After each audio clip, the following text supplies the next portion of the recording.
Hello, hello, happy Friday! Welcome to our Friday Witchy Hangout. We do this every single Friday where we ask a juicy question of the universe. We mix our energies together. We usually have a pretty good time and we just explore our lives and life, and it is great. So, you've probably noticed some changes behind me, and I just want to address it really quick. Holidays have been strange for me this year because for some reason I thought it felt more like it should go Thanksgiving, Halloween, and Christmas. So as I said last week, I got a lot of really great inspired ideas for readings to do with Halloween time. And we are still in the Samhain period until Sunday. And I'm going to keep exploring those readings, but I felt like I wanted to decorate for Christmas. So that's why there's Christmas behind me. And I guess we're in a little bit of like the Nightmare Before Christmas. The Nightmare Before Christmas. It sounds a little foreboding, but it is a children's movie. It's whimsical. It's funny. There's a cute little dog. But yeah, I'm just kind of in that place, and this doesn't make sense, and it doesn't have to, but I just wanted to explain myself. Okay, the other thing that I did want to bring up, and I mentioned it on Patreon yesterday for those of you that got to see that message, for some reason, out of the blue, I just got really interested in the feminine mystique, like that book, The Feminine Mystique. And for those of you who have like been on the live streams and you know that there for a while we were reading the book, Why Does He Do That? At the end, like during the general messages. And I was kind of thinking about maybe doing another book. And actually I have like a few books that I was thinking about maybe doing that too. And I looked up The Feminine Mystique just to kind of see what it was about and why it was like heavily on my mind and why I just started thinking about it, because I've never read it before. Obviously, I've heard about it. It's very like culturally relevant, but I've never actually read it. And I was like, why am I thinking about this book? And I watched this whole video and it was actually very profound and it got me even more interested. So I don't know if you guys would be interested in reading it, but I was thinking that for those of you that might be, maybe I would try to do that. So, okay, that's all that I wanted to mention here at the top of the reading in the introduction. Before we jump into the reading though, I also wanted to remember back in the day, and I mean back in the day, when I would start the readings by reading, like just flipping through randomly to get like a verse from the Tao. I just felt like doing that today. So let's just do that now as kind of a little segue from the housekeeping stuff into the reading. So Spirit, what verse from the Tao do you have for us? Okay, verse 37. Tao does not act, yet it is the root of all action. Tao does not move, yet it is the source of all creation. If princes and kings could hold it, everyone under them would naturally turn within. Should a doubt or old desire rise up, the nameless simplicity would push it down. The nameless simplicity frees the heart of desire and reveals its inner silence. When there is silence, one finds peace. When there is silence, one finds the anchor of the universe within itself, or within himself, or herself. Wow, how beautiful, because we always do our moment of silence here at the beginning, and we are going to get ready to do that, but first, the piles. Actually, first, the anchor card, because we do have an anchor card. So this isn't one of the choices. This is an anchor energy that came out to kind of anchor the reading. I feel like we read together, so just get a gander at that. You know, take in the energy, the essence of it, anything that's kind of standing out to you.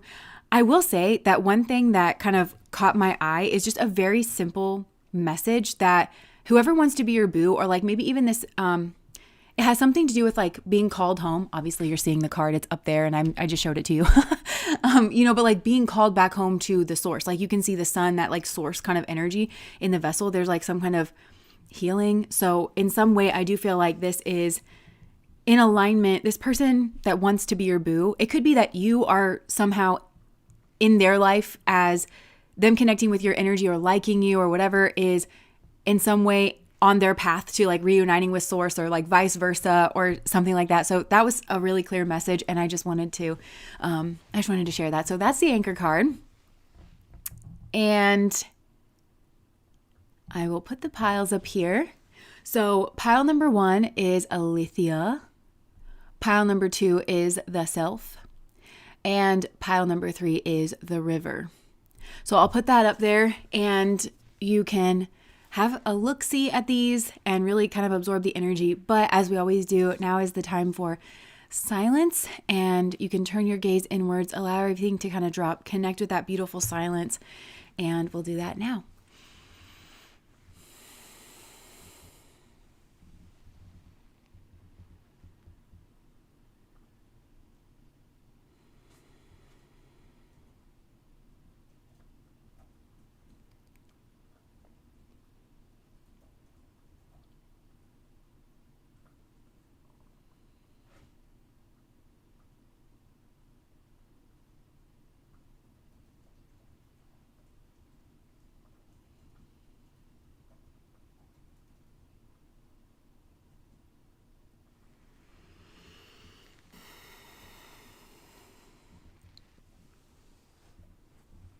Okay, so whenever you're ready, you can open your eyes and be drawn in to whatever pile or multiple piles you are drawn into. And I'll give you just a second here.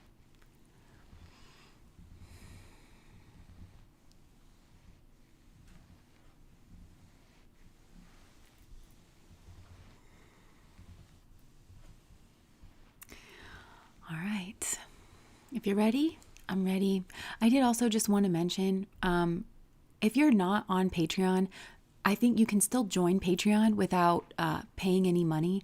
And the videos that I share, because sometimes I just share videos that I feel called to share over there that share some kind of information or that like kind of took me on some kind of journey or process. And I have shared a few of them that I feel like are actually really powerful and important and very potent over like the last couple of days. And I've got one more that I want to share too. And you can watch those videos. I think it just doesn't show you like what I write beneath it, but I don't really ever write anything like substantial. I do some kind of like caveats or I'm sharing it for this reason and not for that reason, because obviously every vessel is imperfect. So I don't share it for like, judgment of whoever's saying it or anything. But if you're interested at all in some of the things that I've said, like you can join over there on Patreon without actually joining on like a paid tier. And I just wanted to put that out there. So, okay. If you're ready, I'm ready. Let us go to pile number 1. Who wants to be your boo? Pile number 1. I'm already channeling for this. So pile number 1. So the first thing to notice that I noticed at least about this one is Aletheia means truth. And this is a part of the deck a part of this deck that is the like initiations. And I feel like that has to do with this like vessel energy. Remember I said like it has something here to do with like realigning somebody with healing energy, with being pulled back into the source, with that illumination, the clarity, the peace, the love of like kind of divine source energy. And I feel like this could have been some kind of like initiation because with Who Wants to Be Your Boo, this is a pile that I was hearing. It started when we were younger, you were my boo. And so I feel like this person, there's some kind of like initiation here, but I feel like this person didn't offer you some kind of like truth or some kind of clarity, or they didn't express it, or they didn't have the truth, because it feels like there was maybe an injustice to do with truth. I'm also getting that this person, how do I put this? I feel like this is like kind of complex, and I feel like meeting you again was like on their journey towards like finding some kind of truth, but I'm getting, oh my gosh, like why all of a sudden my mind just went blank. And I feel like maybe this person could have had this moment like where they were trying to express their truth to you, but there was just some kind of like moment of blankness, and you were kind of like left to maybe piece together or find some kind of truth to do here with this situation. But I'm also actually one second. I just need to take a break. That energy was like so strong here. Because I was channeling so much for this and then it all just went blank. And I feel like that might be a part of the message here.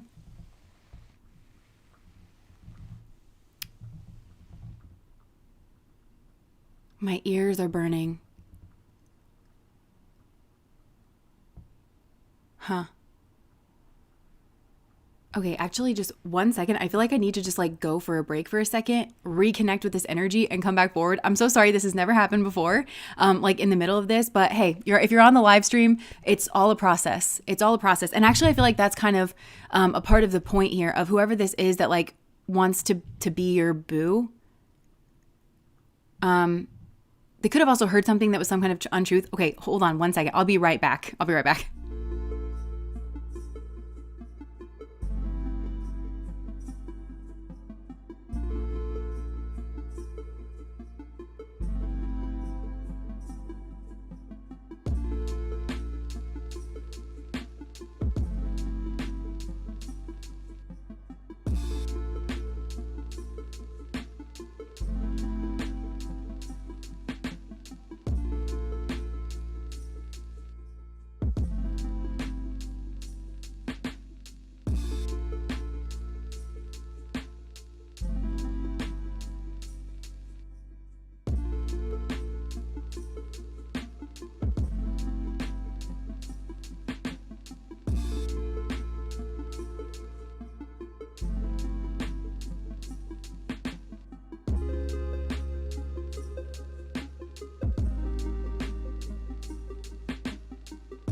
Okay.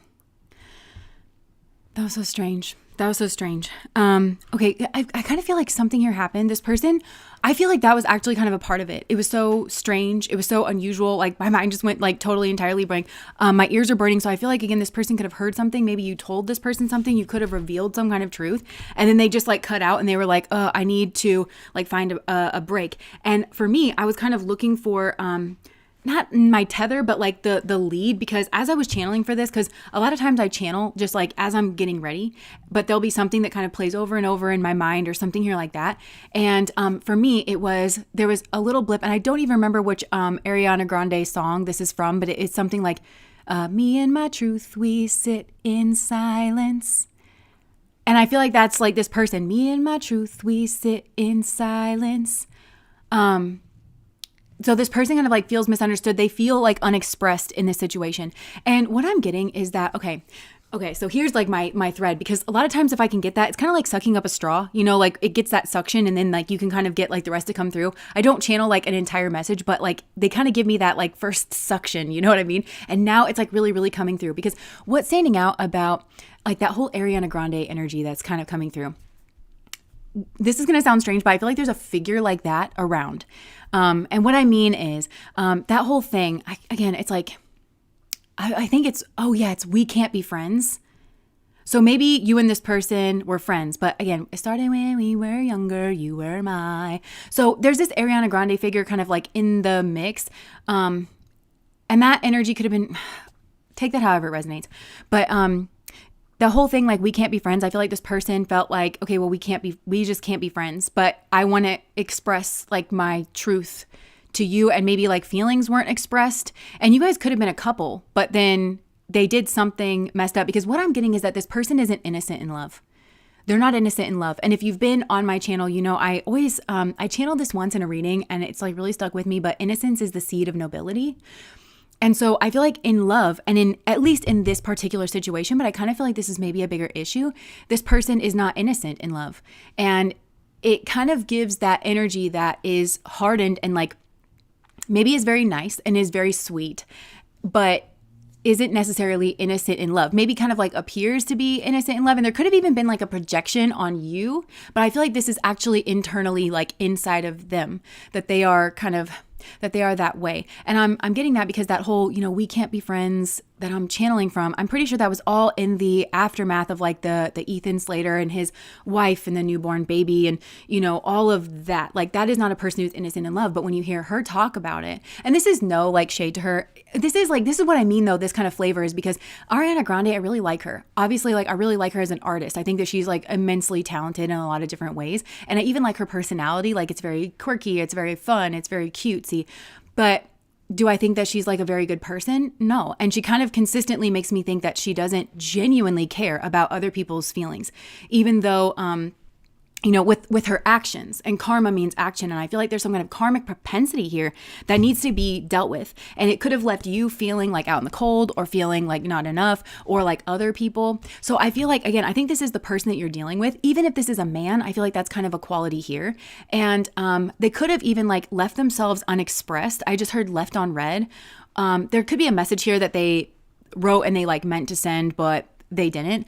And I feel like they got maybe into a different relationship, or this could have been like some kind of cheating scandal or like cheating situation with this like Ariana Grande kind of figure. And what I mean by that, again, okay, so no shade. And like I said, I'm a fan of her as well, but I feel like I can admit that like I'm not a fan of her because I think that she's like a sage or something, you know? So, and I do think that celebrities kind of play out their karmas on a public stage, and it can help like mirror and reflect to us where, you know, she has this like kind of history of not being innocent in love.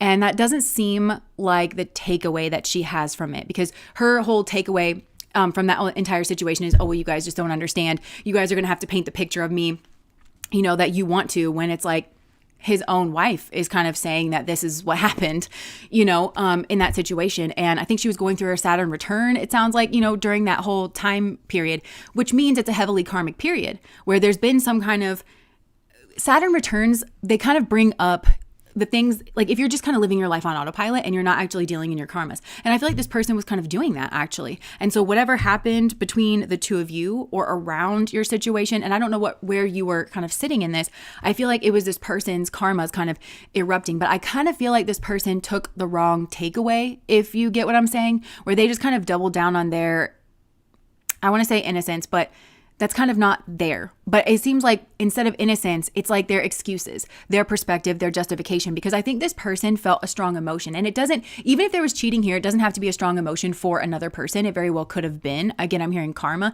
There's some kind of karmic propensity here that they needed to deal with or like overcome. But it could have even been a strong emotion to do with you. And remember, like my ears were burning and it was like this person heard something and it could have been from you, it could have been from somebody else. And then like, they were overcome with emotion and then they just kind of like cut out. And it's like, for the life of me, I've been channeling this all morning. And I kind of get that maybe there was a conversation this person was planning on having and they went over it over and over and over and over it in their mind.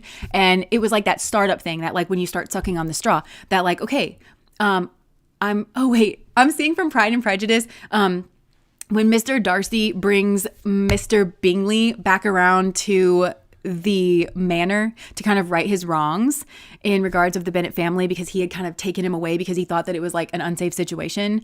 And Mr. Bingley is like so nervous about the whole thing. And then he's like, okay, well, I best be going now. And then like they leave. And then you hear him explaining to Mr. Darcy, we were going to walk in and she was going to say hi. And so he had it all planned out. And then she didn't say that and it didn't go the way that. And so then this person just kind of like fumbled all over themselves and they were like, my mind is a blank and I just have to go. And then embarrassingly, he goes back and he's like, I would like to have a word with Miss Elizabeth Bennet alone. It's just like, let's just cut to the quick here, you know, of what it is that I have to say. I had a smooth something or other. But again, I feel like some kind of truth like was not expressed here. But so I think as well, there's something to do with excuses and justification of I understand my position, okay? I understand my position, right? Which is great. Understanding that is like a step towards progress and like actually being able to kind of clear your karmas, you know, and have empathy. And I think it's understanding, empathy, and then forgiveness, generally speaking, like seems to be the course, at least for me when I've, you know, I can't jump straight to forgiveness personally a lot of times, especially if somebody's rightfully like pissed me off. I can't. I just have to work to understand why they did that, you know, why they might have acted that way. And that starts to kind of wiggle things around. And then I can start empathizing with their human experience. But I try not to rush myself like with that. And I allow myself to go through all the stages of grief. And that includes anger. And you guys have seen that play out on this channel. And maybe a lot of people wouldn't look at that and say, what a spiritually evolved being. And that's because I'm not. I'm just a person who is confronted with life and am just doing my best. Okay. And I feel like that's kind of all of us. And I feel like this person was doing their best. But that's not the same. I feel like this person is kind of like, oh, see, I'm innocent. There is some kind of like, well, you don't understand me. And maybe you don't. And maybe this is some kind of process because I'm getting like a splinter that got in the skin. It's annoying. It's obnoxious. It can give you blood poisoning in an extreme scenario.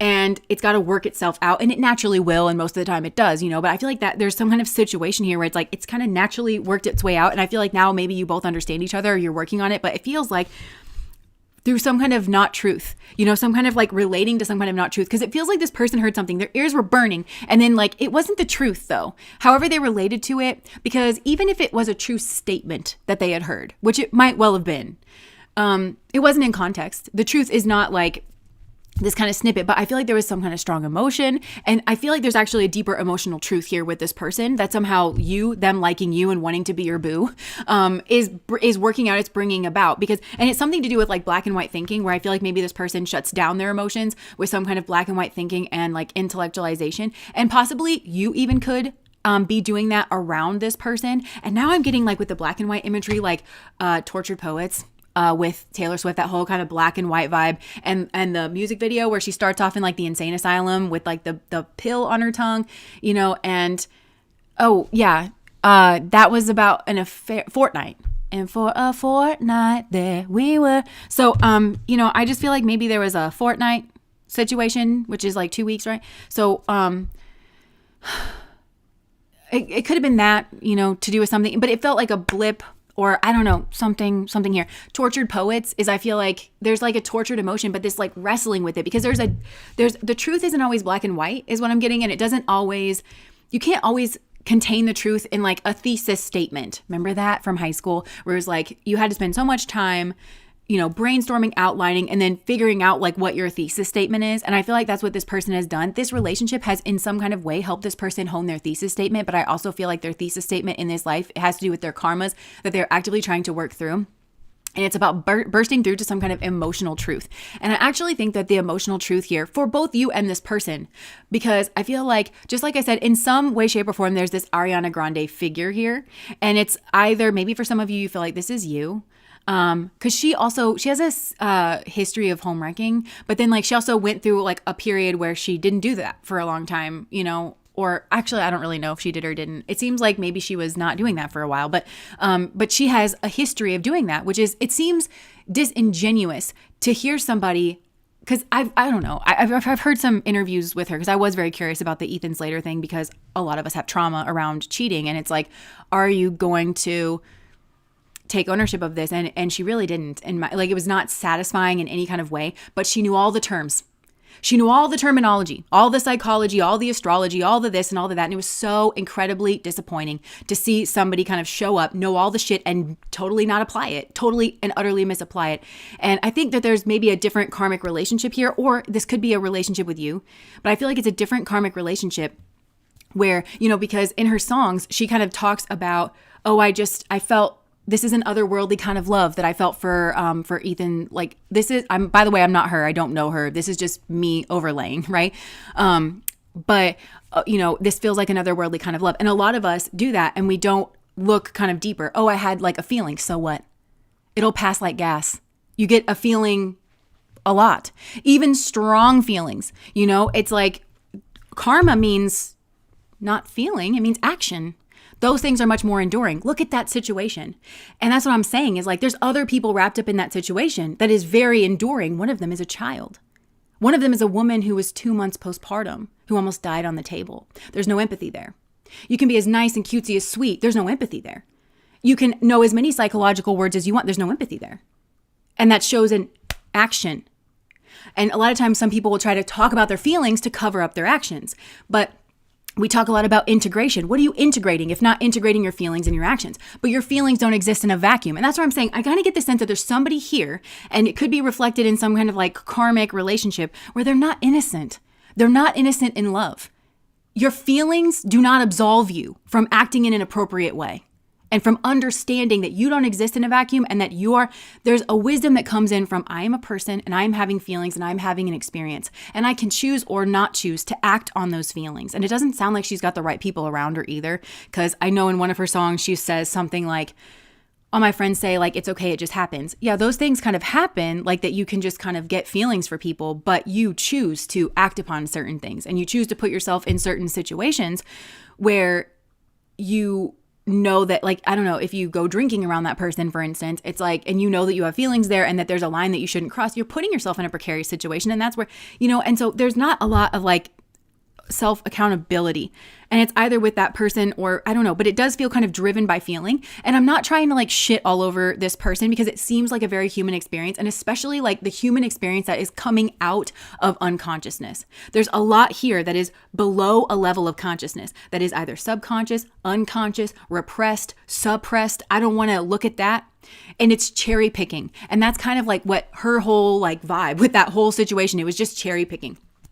It was just cherry picking. There's a lot of shape shifting that kind of goes on with her where she just, and any celebrity really, like they just kind of reinvent themselves in the public eye, or they just kind of like wait it out, and then she has that song Yes And, which breaks my heart because I'm such a Gemini and I'm such a yes and that was so perverted, like the way that it was kind of applied. And so I just feel like there is just this disconnect here, like, and it's meant to be an internal experience, and it's meant to be this kind of like, like kind of truthful experience. The other thing that I would say like about this person and about like that wants to be your boo, like I said, there's that kind of figure around, but there's also somebody, no. I feel like there is, I shared this on Patreon last night. I was kind of drawn into that video. And again, if you've been on my channel, you know that a lot of times spirit sends me on this like wild goose chase where I'm just kind of drawn into like certain videos or books or movies or articles or something. And I'm like, why am I reading this? Or why am I like kind of looking at this, or something will kind of click in and it'll just feel important. So one of the ones that I shared yesterday was about displaced rage, and it was on the Healthy Gamer channel, and who is like, he's a psychologist and like an expert in this field. So he was explaining displaced rage. And I feel like there is some kind of like displaced rage here, whether it's displaced rage towards you or displaced rage towards somebody that broke their heart in middle school or displaced rage towards their mother or something here. Like they either took their displaced rage out on you, or maybe now you have displaced rage. It feels like displaced rage in some way is like a part of the equation. How many times can I say displaced rage? Everybody take a drink every time I say displaced rage. Displaced rage, which is, by the way, forevermore the name of our band. And our big headlining world tour is called Anima, and it's just high-pitched screeching. Wow. I'm sorry. If I was an artist, I would be a screech metal artist. If you were an artist. Yeah. So like I was saying with the displaced rage, because so he likens it all to Professor Snape in like the Harry Potter series, and how Professor Snape was in love with Harry Potter's mom, and she was like the only person that was nice to him. And then she ended up falling in love with Harry Potter's dad, who actually kind of bullied Snape, but Harry Potter's dad ended up saving Snape's life. And that was like the one thing that he could never forgive him for, is what Dr. K says, the Healthy Gamer says. And so that like brings up all this displaced rage, because the person that he's mad at and even rageful at is a person that he's not allowed to be mad at, right? Which is Harry Potter's mom, because he loves her and she's the only person that was nice to him, but he's so mad at her for choosing somebody else and for having kids with somebody else. And so he displaces that rage. He becomes kind of like black-pilled and just displaces that rage onto Harry, because Harry is kind of like a trigger for him, because he sees like her eyes in him, but also like his dad in him and stuff. So it gets this trigger and this like displaced rage where Harry is kind of like, what did I do to you? And it's like, you exist, like, kind of a thing. So I feel like there's some level of displaced rage going on here. And if you want to unpack that, I'm hearing like, just ask, like, if you feel it's like you that has displaced rage, or if it's this person, it's like, who are you not allowed to be mad at? Who are you not allowed to be mad at? And I'm pretty sure in that same video, he says that he learned from a therapist early on in his career, where that therapist said, whatever parent they'll talk about in therapy, like that they're kind of talking about, they've got all this knowledge on, well, I know that they did this and they did that. It's the other one. It's the other parent. And that's where the real healing lies. That's where all the rage is. And I think this is the same video. I'm not entirely sure. But I'm pretty sure it's the same video where he gives an example of like, it was his own life, I think. Don't quote me on that. It's neither here nor there. Where I think he said his dad threw him out in the yard, which I'm so sorry, because I always make that a joke. My mom it was a joke in my house where she was like, I will put you in this yard. Like if you don't want to act in a civilized fashion. And I now say that to Alex because I think it's funny, but I would never actually put you in the yard. But his dad actually put him in the yard for getting like not an A on a paper or something like that. And his mom after his dad like went to bed, I don't know if she was sneaking him inside or if she got him some food or something. I don't know. But he was like, I was actually like obviously I'm mad at my dad, but like, I'm also like mad at her because she's not going to protect me. Like whenever he's around, you're supposed to be my protector, but what kind of protector like allows him to do that, you know? And so that's like where the real work and like the real meat and the real juice is of a certain situation. And so I feel like whatever they did to you is maybe as a result of like some kind of displaced rage that they have towards a parent, towards somebody else. It started when we were younger, you were my, like, you know, it could be some kind of like a girlfriend or boyfriend that they had in the past, even like in middle school or something that they had in middle school, some kind of formative experience, but it left this like rage and they were not allowed to be mad about it. They were not allowed to get over it. I just heard because they weren't allowed to be mad about it, they weren't allowed to get over it. And so it just festered. It built them a certain way where their actions, karma means action, in order to protect themselves, I think, in order to have some kind of defense, they started being a certain way in relationships. And I feel like that was uninnocent.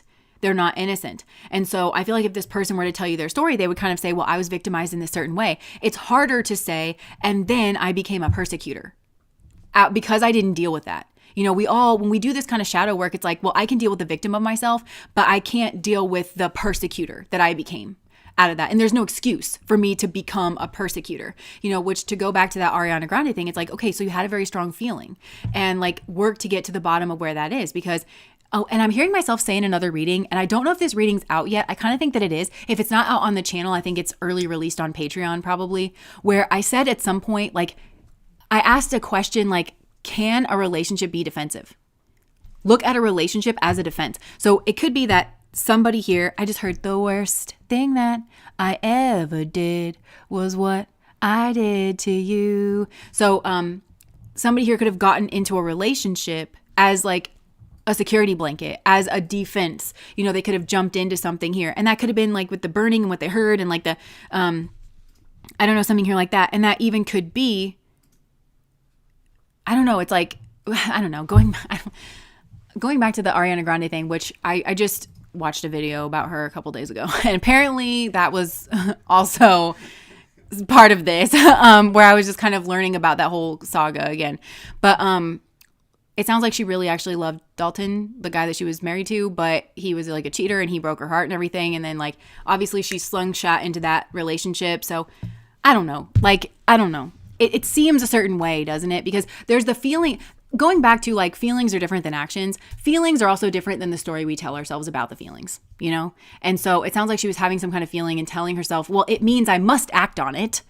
Whatever story she was telling herself was justifying it. Well, I'm having this feeling because it must be like, because I'm supposed to act on it, when actually maybe you're having the feeling so that you cannot act on it, so that you can consider that you are a human being having feelings and stuff, and that there are other human beings that are every bit as intricate and alive as you are that also have other feelings, and they all need to be considered. And possibly that's the karma that's being worked out in the situation. That's kind of something else that I'm getting here is there could be karmas to do with, again, I'm hearing like this displaced anger, somebody that you're not allowed to be mad at. And for some reason, I'm picturing Ethan Slater's wife in that situation. Like, is she...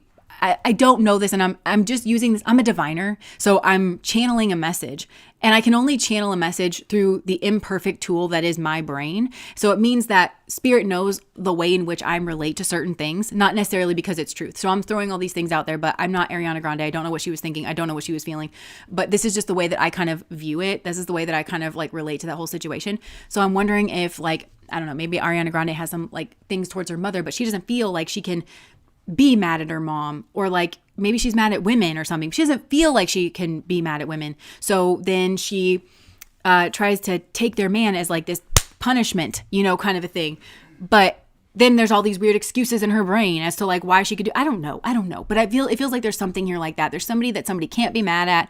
And so it's like twisting and warping and perverting. And that is the person who wants to be your boo. And I feel like they want to be your boo because they want to bring you back to them. I feel like this person wants to bring you into the light of day, this clarity. I feel like they want to show you a warmth. They want to maybe show you their philosophies. They want to maybe now express what they were thinking.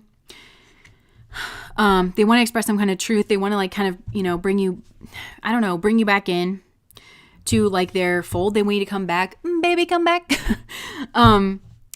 But Are they ready to express the truth? And I don't, this person has a journey with the truth, and they have a journey with their own innocence, like to go on, because this person's truth is like kind of very black and white. Like I said, I think that your truth towards this person has to be kind of black and white, and maybe that's working something out for you, because you didn't get the information that you needed. You didn't get the truth that you needed. So you relating to this, you're like, is it this or is it that? And it's kind of like a switch that's like kind of going on and off, and I call that the sifter, and it can be helpful in terms of like a process.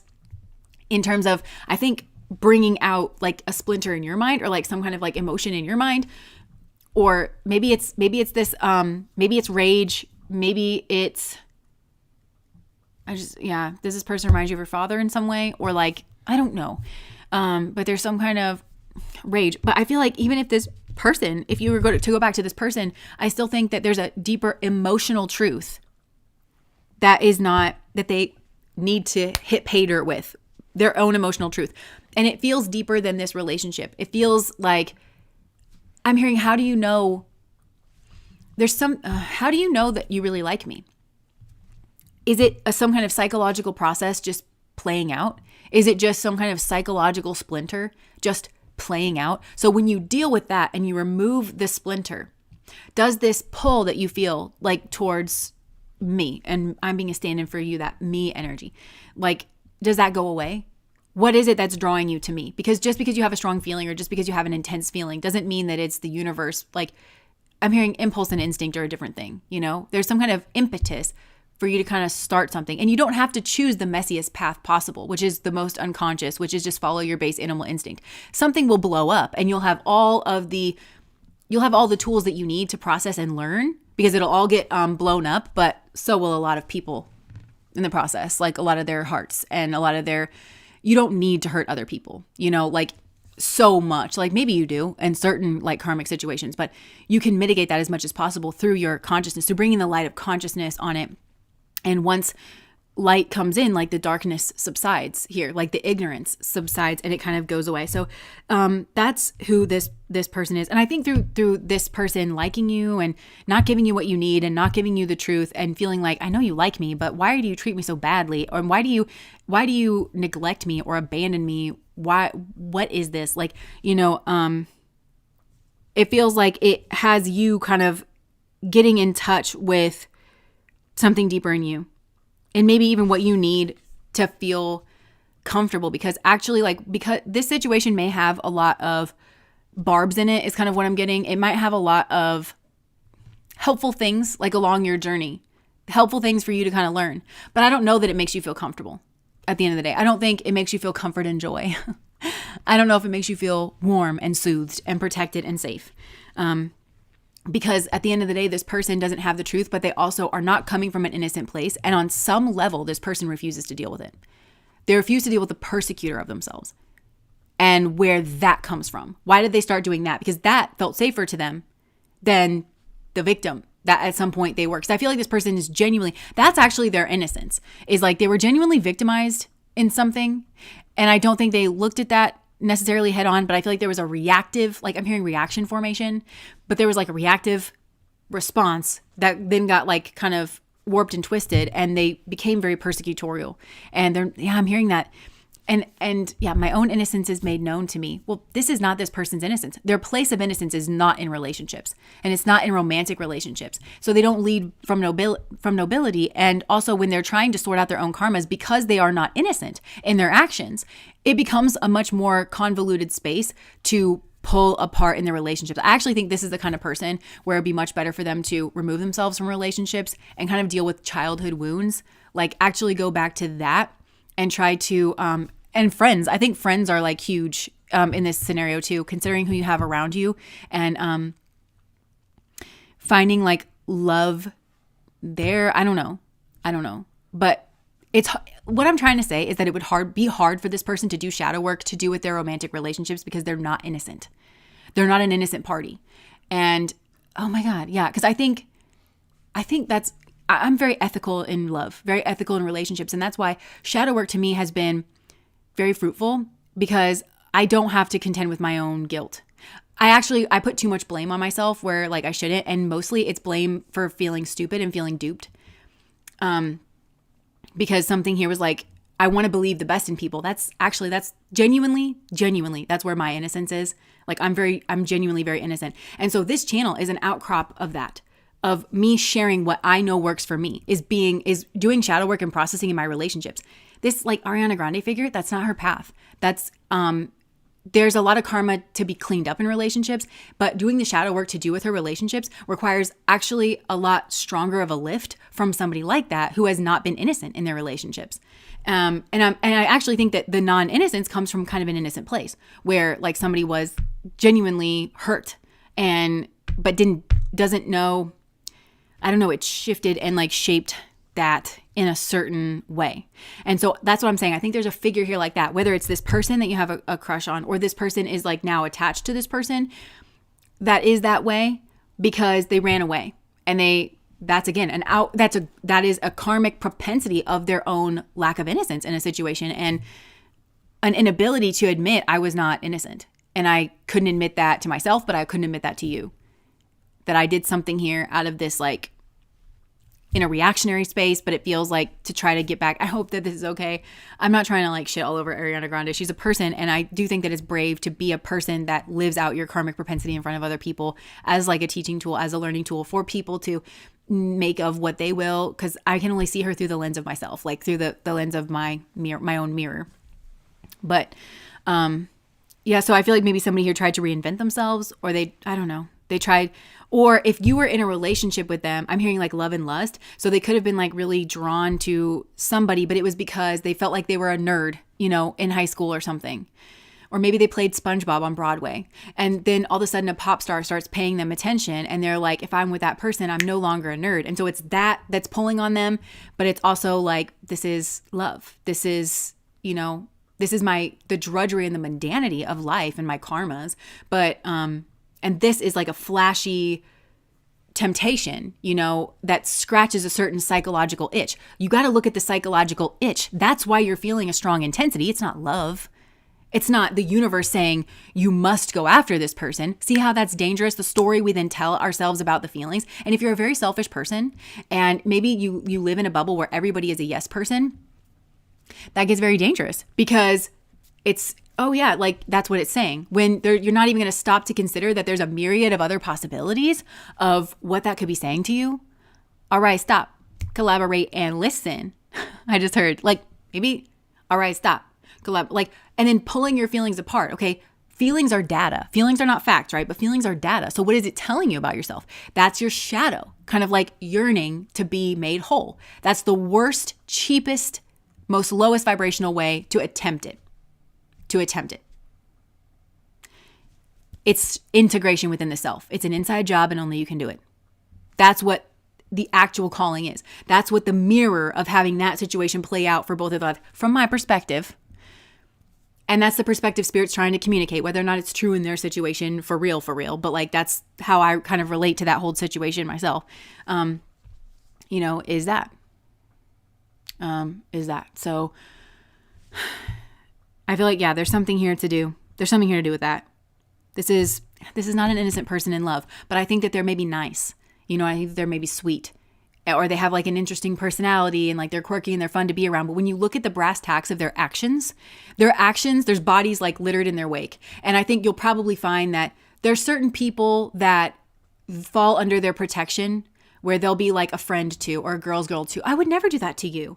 But then there's other people, there's a hypocrisy here where they don't try to integrate and be consistent and say, I'm not a person who does this or that or the other thing, because that's not who I am and who I want to be. And I have a focus on the integrity of my own actions. It's just, where do you fall? Are you a person that they can get away with taking advantage of? Are you a person that they respect? Are you not a person that they respect? Are you a person that they can use, or are you not a person that they can use? It's just, it feels like that. It feels like on a low level of just kind of, there's no whole integrated philosophy. It's cherry picked. A lot of it's kind of cherry picked. So there's somebody here like that. And it's either your person, or it's a partner that they're with, that they like ran off to and they were dazzled, by whoever this person was, not understanding this is the mirror, because you're not innocent in love. And so now you're kind of with somebody, you're staring in a mirror of somebody where it's like you're not innocent in love. And that's what that's kind of meant to, you're nice maybe, or you're sweet, like this person, I think here, So I hope that made sense. Sorry if this was triggering. I feel like this could be very triggering for some people here. But this is about some kind of deep psychological splinter and having to process and work with this. I think it's easier if you come from a place of innocence in relationships, meaning I monitor my own actions. You could be fucking 10 bitches behind my back, and that is wrong. And I will not stoop to your level of behavior because I set the tone. I'm not going to react. I don't react. I act. I don't react. You get to decide who you're going to be, and I'm going to decide who I'm going to be. Period. There's a period at the end of that sentence for me. You see how that's strong? Innocence is a seed of my nobility, and it's like Leo energy. See how there's like a strength, a confidence, and if you want a high self-esteem, do esteemable things.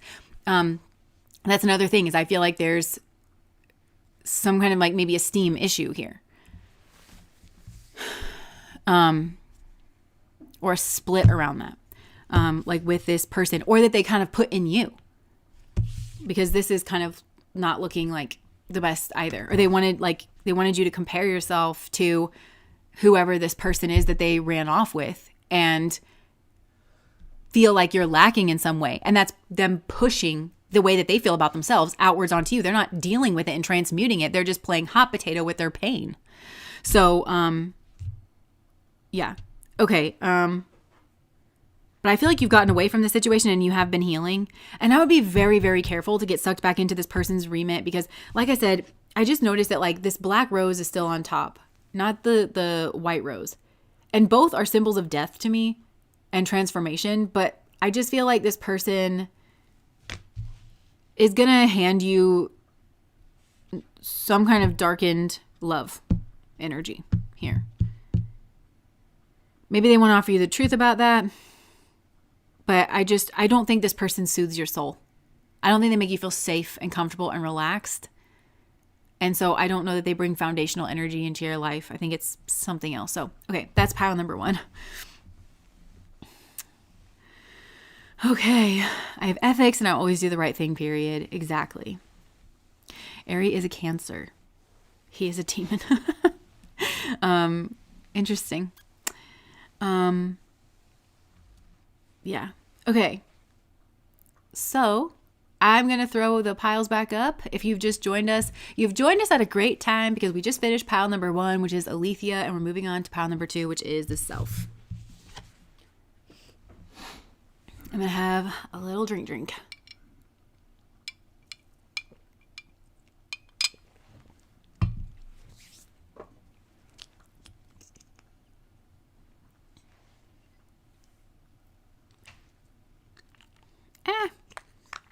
Cool. Well, compassion. Compassion.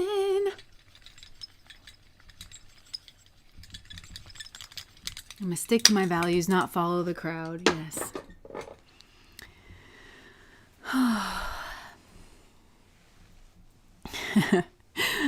Pile 1 would definitely be a boo.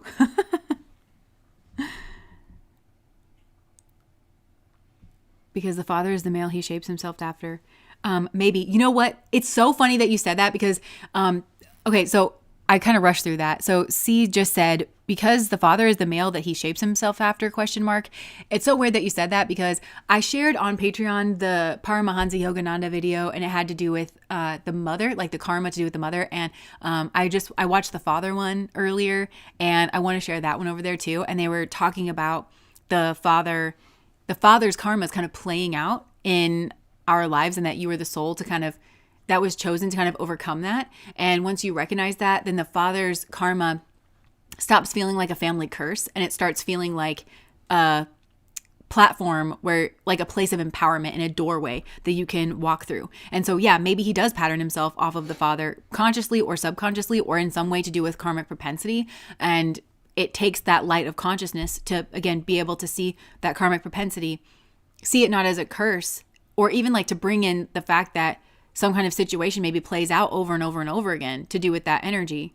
And in that video, they talk about, so if your father was harsh, like you be gentle. If your father struggled with this, like you figure that out, and like overcome that. And that shifts and changes like that energy. I cried on that one. Yeah.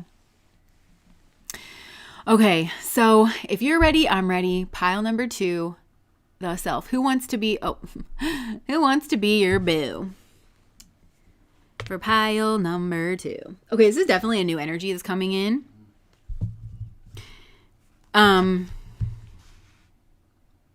Yeah, this is somebody actually that you're pulling in. So this feels like maybe on the level of energy and vibration. I will say that I feel like there is kind of just this heads up energy because I feel like you're manifesting this person like from this self energy, but notice how the self is like kind of in shadow. So I feel like, you're drawing to you, as we all do, like the lessons that we're kind of needing to learn. So, but I feel like for a lot of you, you have actually been through something like with the pearl and you're kind of exercising it like out. And so you're drawing something in. Nikki, thank you so much, girl. Yeah, like, so I feel like it's a mystery, like whoever this is. And you're kind of drawing that person in. And I think maybe there is like a question mark because I'm almost seeing this as like the wheel of fortune, and like it's spinning all around. Like, which one is it going to land on? Because I feel like you are actually going through a healing process. And where you kind of land with that and what you need is still kind of up in the air. But it does feel like, yeah, it feels like somebody coming in, maybe even from like a different land. I just heard a different land, or like a different culture. In some way, a different culture. Culture is a weird word because it could mean they come from a different country. It could mean that they come from a different religion. They somehow have a different take on the world that is helpful to you. This person might at first feel antagonistic or challenging in some kind of way. But I feel like as you watch this person, and it might even have to do with like as you're doing your healing, then you're going to change. Like something inside of you is going to change or like transform, and you're going to start to see this person a bit differently. Also, this watery energy, this person could be psychic or like you are yourself intuitive, and that in some way I feel like is playing a role here in this situation that you can't quite understand. Or maybe because I truly believe that we are all psychic, that we all kind of have that ability. I just think that we block it knowingly or unknowingly when I feel like we have to kind of remove obstacles to that. So if you're scared of truth in any way, which we all are to a certain extent, like that just pure truth, then you want to kind of buffer it because it can feel really raw and very sensitive to just kind of all of a sudden be like have that truth energy kind of thrust upon you. Emily, thank you so much for the super chat. POW 1 resonated and POW 2 already is. Thanks, girl. Much love. Thank you. Yeah, so I feel like there is definitely some kind of intuition that is playing out here. And I feel like it's actually, I feel like it's maybe even cutting through confusion, or like intuition is kind of having to play a role here because Mercury is such an interesting energy because it is dual and it is the communicator. But if you're not ready to hear like some kind of truth, again, because something is blocked, then it'll kind of confuse you. I feel like there'll be things that this person says that'll kind of confuse you because again, they come from a different background than you in some way. And I also feel like they hang out at different places online, whatever that means. Like they read different things than you. They hang out in different groups than you. So there's this like difference energy, but I feel like you kind of, it's like you argue, but then like to reach the same conclusion.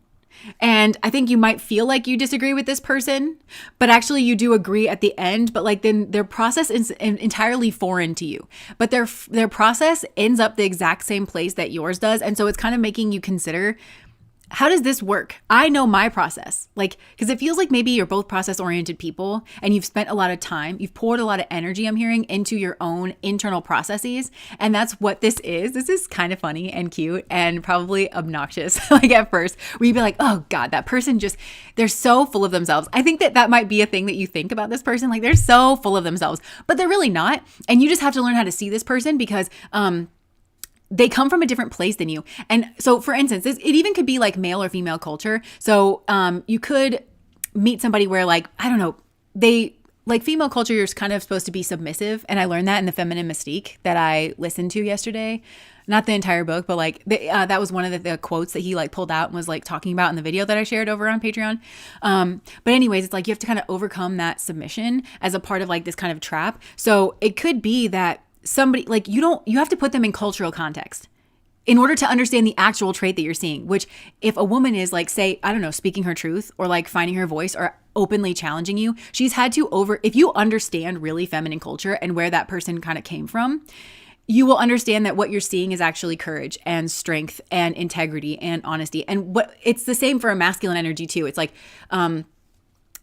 or like, again, coming from any religion, but you would have to be open, and you would have to put this person in some kind of context, and your intuition, I feel like, is what's going to have you sniffing around this person and like kind of going like crazy, where you're like, I sense the truth here. Actually, I sense the truth here, but I'm having some kind of reaction, to this. And it's really like transformative. And I feel like it's maybe even illuminating something about your 12th house, which the 12th house is kind of like the attic, something that Spirit is trying to illuminate to you through this person, actually actively trying to illuminate and kind of help you transcend something, help you to see, help to illuminate something. And it's this kind of Pisces energy. And it could be through this look. These fishes in the background look so petulant to me every single time. Look at their like faces, like, oh, how dare you, like, nose in the air. And I feel like that person can have that response to you. You can have that response to them, where you might say things that are very charged or inflammatory or something like, oh, how dare you, kind of a thing. But it's like a good kind of challenge. I feel like this is a good kind of challenge. Yeah, you might feel defensive around this person. They might feel defensive around you. And then like really stare. And then like kind of start to think. And then actually that thinking is working through some kind of karma. The thinking is working through some kind of karma. And like observation. So this person might watch you a lot in secret and private. You might watch them a lot in secret and private. You'd be called to, because there's something about this person that you can't quite get. If you try to understand this person through your worldview, this is a person, I know what it is. This is a person who shows you that your worldview is outdated. This person shows you the limits of your worldview. Because I kind of feel like for the two of you, you've reached some kind of pinnacle, actually. You've spent a lot of time on your own internal process and the way that you make sense of the world. These are two people that have actually been engaged in that process. You know your process inside and out, but it's not the only way. And you got to make way. You got to make room for other people. And it'll do you some good to consider that there are other philosophies, there are other systems that'll get you there too. And that you don't have like a hold on those systems. And that God is bigger than that. That's kind of like the point of this. God is bigger than that. God knows more than you know. There's a million different people with a million perfect, complete systems that can work just as efficiently as yours. So this is kind of maybe overcoming pride, ego, in order to like actually observe genuinely from a scientific standpoint, that like scientific method where you have to so when you study science at a university, and I studied a soft science, so they kind of really harped on this, every single human being has bias, every single one. The best that we can do is be aware of our bias and try to hold it back. And you have to factor that in when you're setting up an experiment to make sure that the variables that you think you're studying and the variables that you think you're observing in another person are what you're actually observing. And what you'll find with this person is the variables that you're relating to, and you think, oh, this person hits this and hits that and hits that. It's wrong. And you won't know that for a while, because you'll just be rubbed by this person, and you're going to think like, oh, this person is so arrogant, or this person is so this, or this. No, they're not. You've got the wrong variable. You think you're studying a certain variable. You could even do because I'm talking about this, you could even do weird little social experiments, where it's like, I don't know, if I set out the good candies on the table, is this person going to take the good candy first or like something? I don't know. But really this person's just like, these were the options. I wanted that one. So I took that one, and it's like, I knew it. I knew that you knew that the Snickers bar was my favorite, and you didn't leave it for me. So it means like this or that. And it's like, this person is like, I thought since you brought the Snickers, you probably kept one for yourself or something. It's not what you think it actually is. And you have to have enough of something. Okay. Cause for some, it would be like, you have to have enough humility to step back. You have to have enough open-mindedness, or you have to have enough, for some, it's like you have to have enough scientific integrity. Like you have to know the scientific process inside and out to say, my bias is running fucking rampant here. Like, it's something. And there's multiple things that if you just adjust that, then it'll kind of get you to the right place with this person. This is actually very interesting. And I feel like that's what you're going to kind of think about this person. Like, you're actually really interesting, but like, you're kind of standoffish about it too. You're like, you're really interesting, but like, we're not friends. It kind of feels like that. Don't get too comfortable here. Don't get too like cozy. Oh my gosh. Yeah. It also could even be that like somebody here looks like, they need rescuing. Or maybe this is how you'll look to this person, but actually like that's not the case. This person is going to grow with Venus here. There's like a seed that's planted here. What you're seeing is like the seed in a very delicate state. That's not who this person like actually is. Because I think somebody here is like, oh, that person has like low self-esteem, or like that person maybe isn't doing very like financially well. No, but this is also maybe an exercise in being process oriented. What you're seeing is a glimpse. It's not the entirety. Like, I think it might also challenge fixed mindset. Fixed mindset being like, you were born a street rat, you'll die a street rat, and only your fleas will mourn you. You know, it's like you were born. Having a fixed oriented mindset, by the way, has been proven wrong, like in experiments. This is not to discount that like some people have actual genuine like disabilities, or their mind is physically formed in a certain way. Like that's discrediting, or not discrediting, but just kind of like putting those kinds of scenarios to the side. That there is that the fact that like, oh, we're just born a certain way and that is what we are. No, we're more process oriented, and people who embrace a process oriented mindset get better results in their life. That's proven time and time again. So they don't have that barrier that says, well, I came from a poor family and that must be because my family isn't capable of being tech savvy, and I would have to work with computers in order to go to college and in order to be able to access scholarly articles, to study whatever, you know. No, it's just that they haven't had the opportunity to do that, and your brain is just capable. So if you get yourself into a program or something, then yeah, it might take some jumpstart, but you can absolutely learn it. It's like, so I feel like it's going to challenge a fixed oriented mindset, or the way that you think the world works. Oh, well, this person's always going to be that way, or I think that, yeah. And when you get into a relationship with this person, I think it'll actually shock you how much this person does strive to overcome or change. Like there's something here that you're going to zero in on that person. I feel like you're really going to stick the landing on it, and you're going to be so sure that you're right about this person. You are going to say this person is, and it's a bad thing. They're stubborn, they're arrogant, they're this or they're that. Or it could even be something like they have low self-esteem, or they're, but you will watch this person overcome that, because that's not who they are. And they don't think it's who they are. You think it's who they are. But they're not bound by that. So be very careful. The kinds of things that you say here, because you're interacting with people's karmas. But yeah, so be very careful. This person is like in your life for you to teach you a lesson. And the lesson can only be learned in motion. The lesson can only be learned in progress. So, and then that will help you understand, if you can back up in your mind to the time when you met this person, if you can start understanding what I saw was a seed, it'll help you when you see other seeds around you to realize, is this just a seed? Where are you at in your process? There'll be questions that you learn to ask yourself before you pass judgment. And again, all of this comes from this person being from a different place than you. For a lot of you, they literally come from a different place that has a different culture. And so they just interact, and their mannerisms have to do with that culture. This is also like, I know in some cultures, it's very polite to burp, like after a meal or something. It means like, yummy, thanks. But in a lot of cultures, it's considered rude to burp, and you have to be like, excuse me, or like, so it's something like that, where it's like, there's like, and there's readings that are coming out on the channel. They might be out that have to do with culture, and that might be relevant here too. Okay, who is this person that wants to be your boo? Yeah, I feel like spirit is drawing you toward this person. Yeah, okay, so I come from a different place than you, and it feels like mentally, culturally, something. I feel like this person feels stood over in their family. Maybe that's something that's kind of mirrored on both sides, or their traditions. Like something here with this Cancer energy. They feel like I always think, I get this image in my mind a lot from the documentary Blackfish that was about killer whales, because killer whales are group animals and they're very, very intelligent. But like when you put them in captivity, they have like that sad, droopy fin, because they just feel so sad, and they can kind of like maybe even get aggressive or something like that. So something here with this person could also be a product of their environment.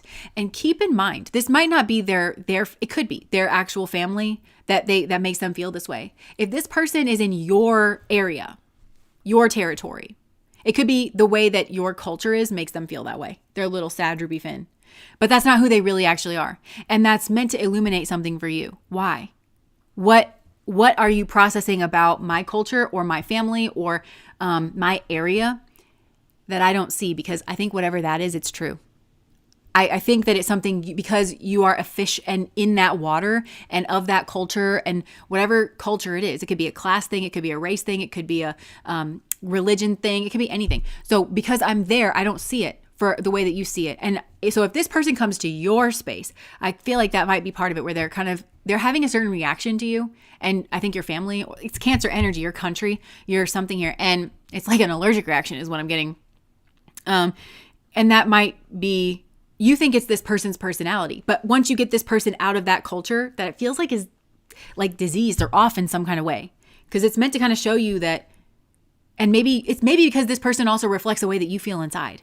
You feel sad fish Finn, or it could be vice versa where you go to this person's place and you feel sad fish Finn, around their people. But I feel like it's because you need this outsider perspective to actually see the truth because you're so numb to it. You're so used to it. It's like trying to explain water to a fish. It's like, no, you're in it. It's this thing that's like all around you, and that might be an answer for you. And I feel like maybe you're meant to follow this person, maybe back to their culture. Maybe you'll have an experience there.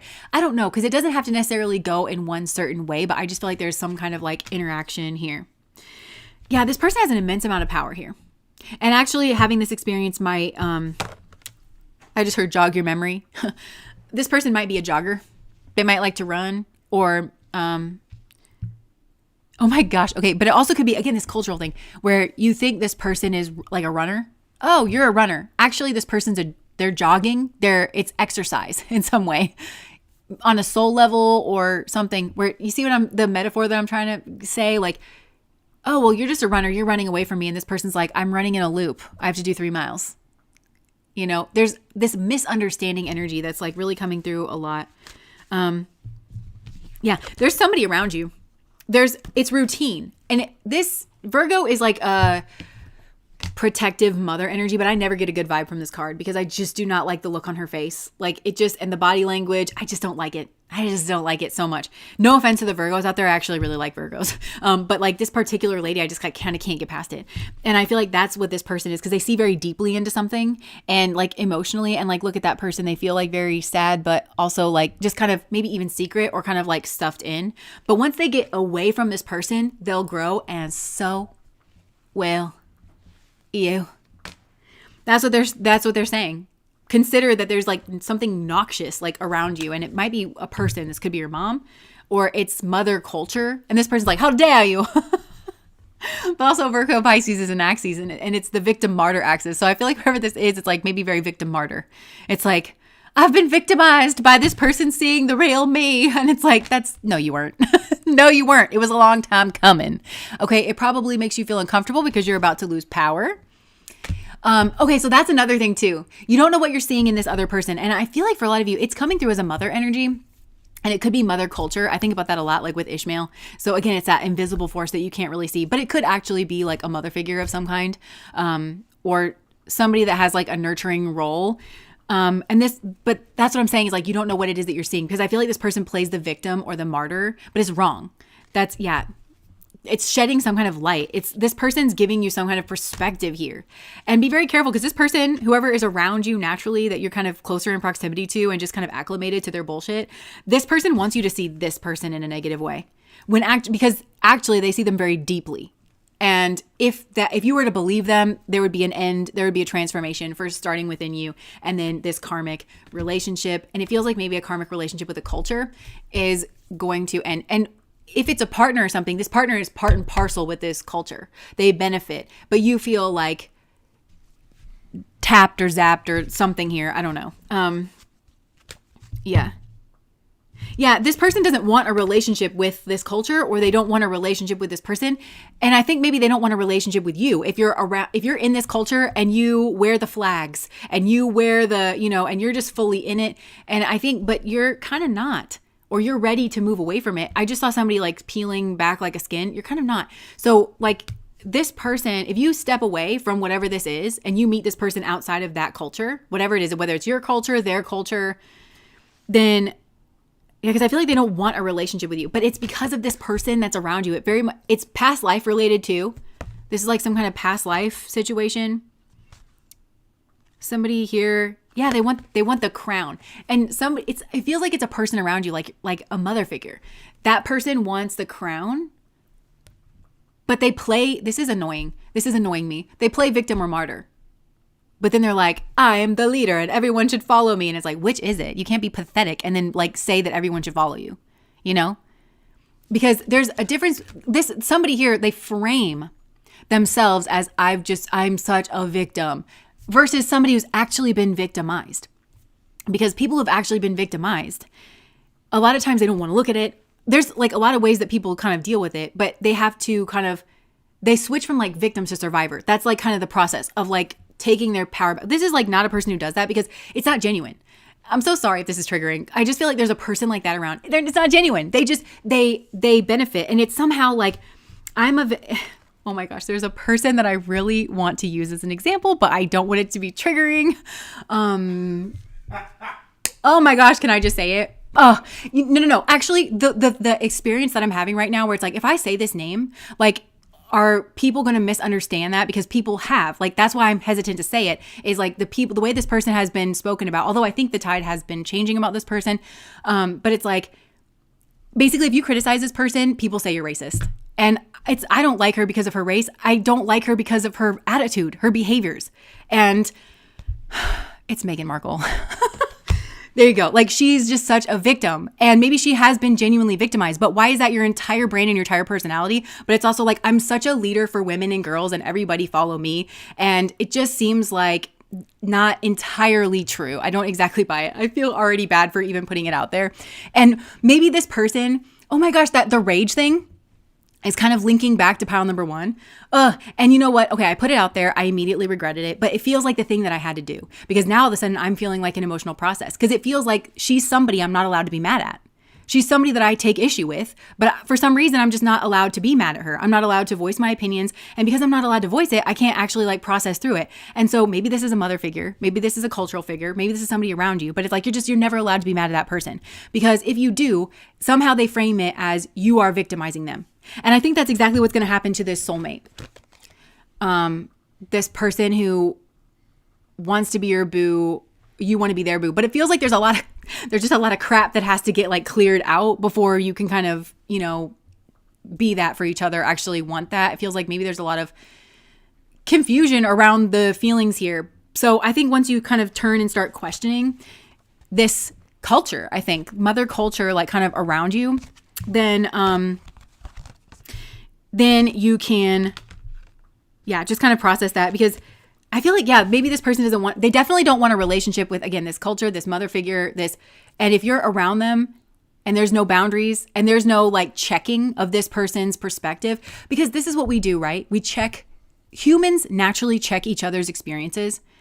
And it doesn't always mean that you're being victimized, right? Like if I were to tell you something and you legit had a different perspective on it, you'd be like, if I came to you and I was upset or I was distraught and I was like, hey, I think that somebody did this or that to me, and you saw the interaction and culturally you understood, you were like, I think that's also the thing is, let me just vent this one thing about Meghan Markle. This is like the thing that I really don't like. Woman has a degree from a very prestigious university in the United States of America called Northwestern. Guess what it's in? I'll wait. It's international studies.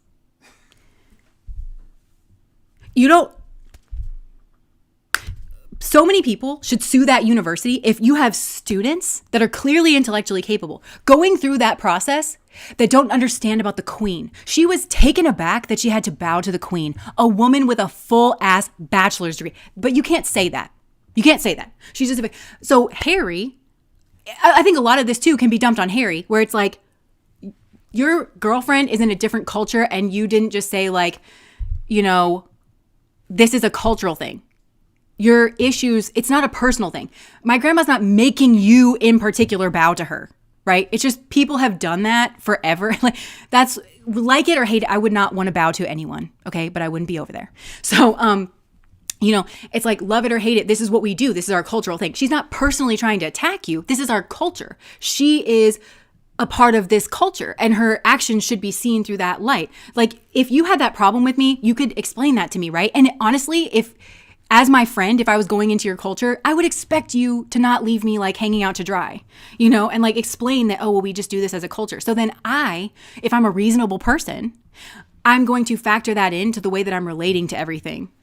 Afriglyn, thank you so much for the super chat. I've been traveling a lot. In India now. Couldn't make the lives for a while. Thank you, Jess and Alex. Missed you guys. Thank you. Tell India hi. But anyways, yeah, I feel like there's something here like that where it's like, there's something here. It's like a very pragmatic, practical thing where you're like, just explain to me why you have a full ass bachelor's degree, which means you are an expert compared to somebody like me going to any different culture. Because you should be able, that's what that degree is supposed to fucking train you to do, is to go into different cultures. So tell me why you are incapable of doing that. Somebody gave you a piece of paper that said you don't know how to use Google. like you have presumably done research for that. You see what I'm saying? So it's like you want to point out something just so overt and just so obvious, like to do with that.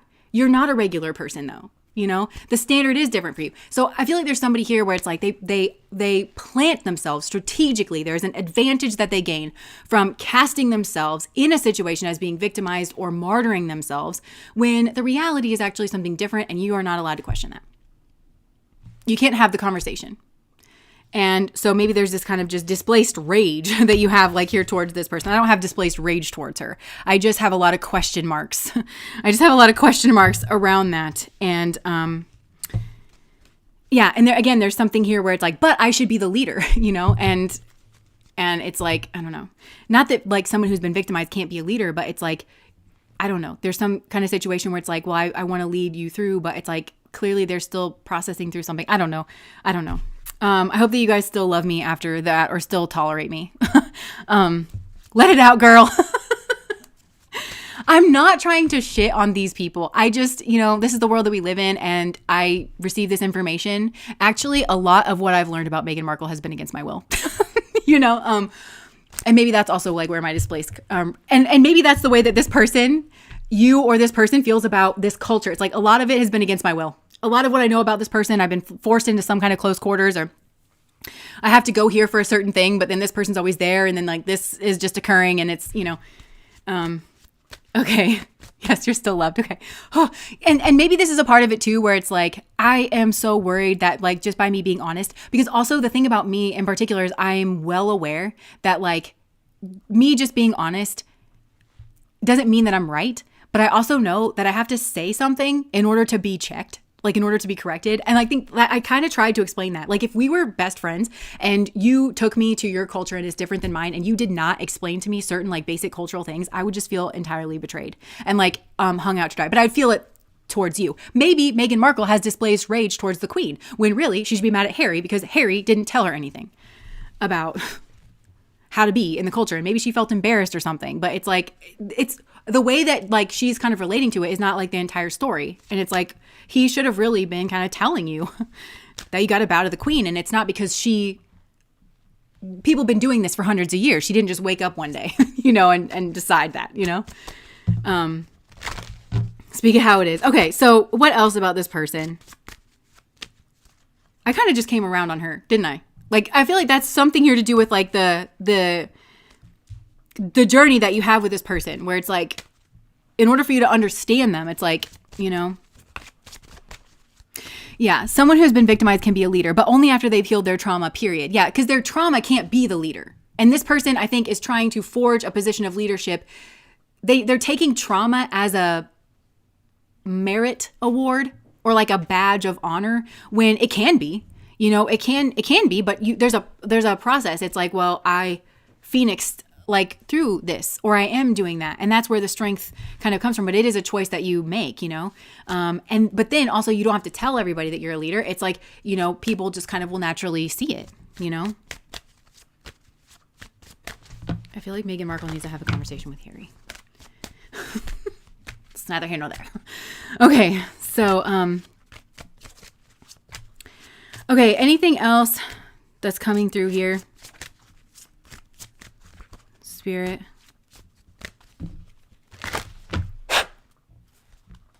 About this person that wants to be your boo. Why do they want to be your boo? Oh, okay. That's so funny because I think they see that you are an actual leader. So there's this energy around you. Could be a partner, could be a mother, could be cultural. It could be like, it could be that your culture doesn't think that you're a good leader, but like this person does. This person, that's why they want to be your boo, is because they actually see a strength and a nobility. And I'm saying that word nobility, innocence is the seed of my nobility. My own innocence is made known to me. This is actually a person that will show you your own innocence, because they might well be mad or like vocal or emotional, like towards, it might be towards you, but I think it's actually towards this other presence that you've kind of been shadowboxing because you're not allowed to be mad at them. And it's going to make you realize that you were innocent, that you didn't deserve that or something. Yeah, you're going to see something here. It may have to do with a father, some kind of trauma related to the father, or something that the father did to you. Or it might make you realize your father's innocence because of the culture that you were in. Oh, my father had to do this or my father had to do that because of like some kind of culture, or because of his mother. If it's like, I don't know, say the person you have displaced rage towards, which has been a theme here, is like your grandmother. Well, then like your father had to grow up with your grandmother in close quarters. Like, I don't know. It feels like there's some kind of forgiveness that just kind of naturally comes in. And remember what I was saying in pile number 1? For me, like the path of forgiveness is like, I have to first try to understand you from a purely intellectual standpoint. Like emotions can't be involved. I just have to like kind of say, okay, I understand that under these circumstances, you felt these variables and which made you kind of want to like just logically understand something. Then I can start to feel empathy. It's that part of it that I can empathize with, not whatever bullshit action that I will never change my mind on how bullshit it was, because I'm just not that kind of person. Even if I forgive you, I will never concede that what happened to me was okay, or like that it wasn't absolute nonsense and should never have occurred. But like when I kind of break it down, that's the part, that like human experience behind it, that's the part that I can empathize with, and that's the part that I can forgive. And I feel like this person is somehow going to initiate that process, and you come up swinging. I feel like you come up kind of a fighter, and like maybe even putting yourself out there.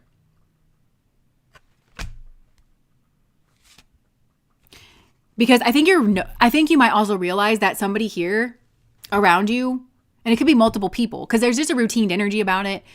They did see the details in you.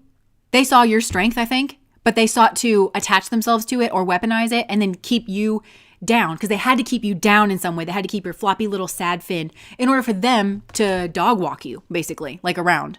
And I think you're going to realize that. And you're going to be like, this version that I had of myself, which you might actually blame on this person, saying that this person has this view of you. And maybe they do. And maybe that's the correct view to have while you're in this diseased culture, or while you're under the thumb of somebody here that feels like a mother figure of some kind in this culture. Maybe it's the proper view for them to have, but you're blaming it on them when actually it's this culture or this person that made you that way, and you're not actually that way. And I think you might realize that somebody here could see in detail what they were doing.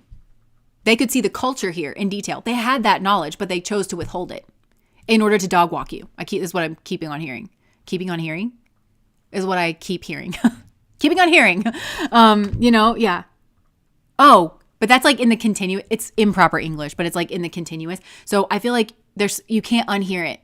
There's something that once you've seen something, and it might be in the way that somebody talks, like, and maybe this person that comes from a different culture or has overcome the trappings of their culture in some kind of way, they're going to point out a language thing to you.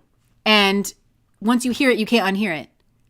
And I feel like it's all around you, and it feels like it's all around you. Like not necessarily just coming from one person. It's like, it's coming from just everywhere, and you're like, oh, no wonder I have this like sad little fin, because I just feel trapped. And now I'm,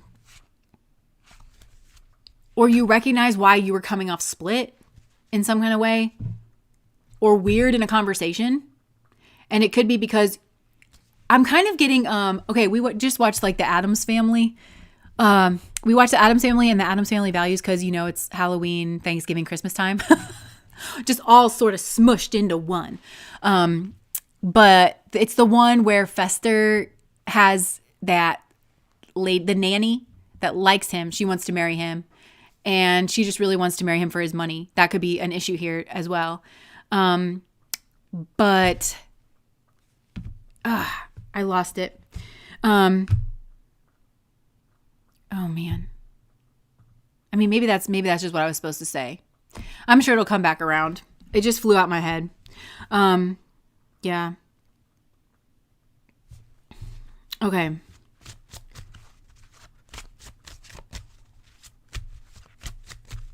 Yeah, the mother. The mother. And also I shared that video about the mother on Patreon. And like it is a kind of loving energy that we need. I don't know. Yeah, and there's definitely like some kind of like waste from past lives that's coming up here too.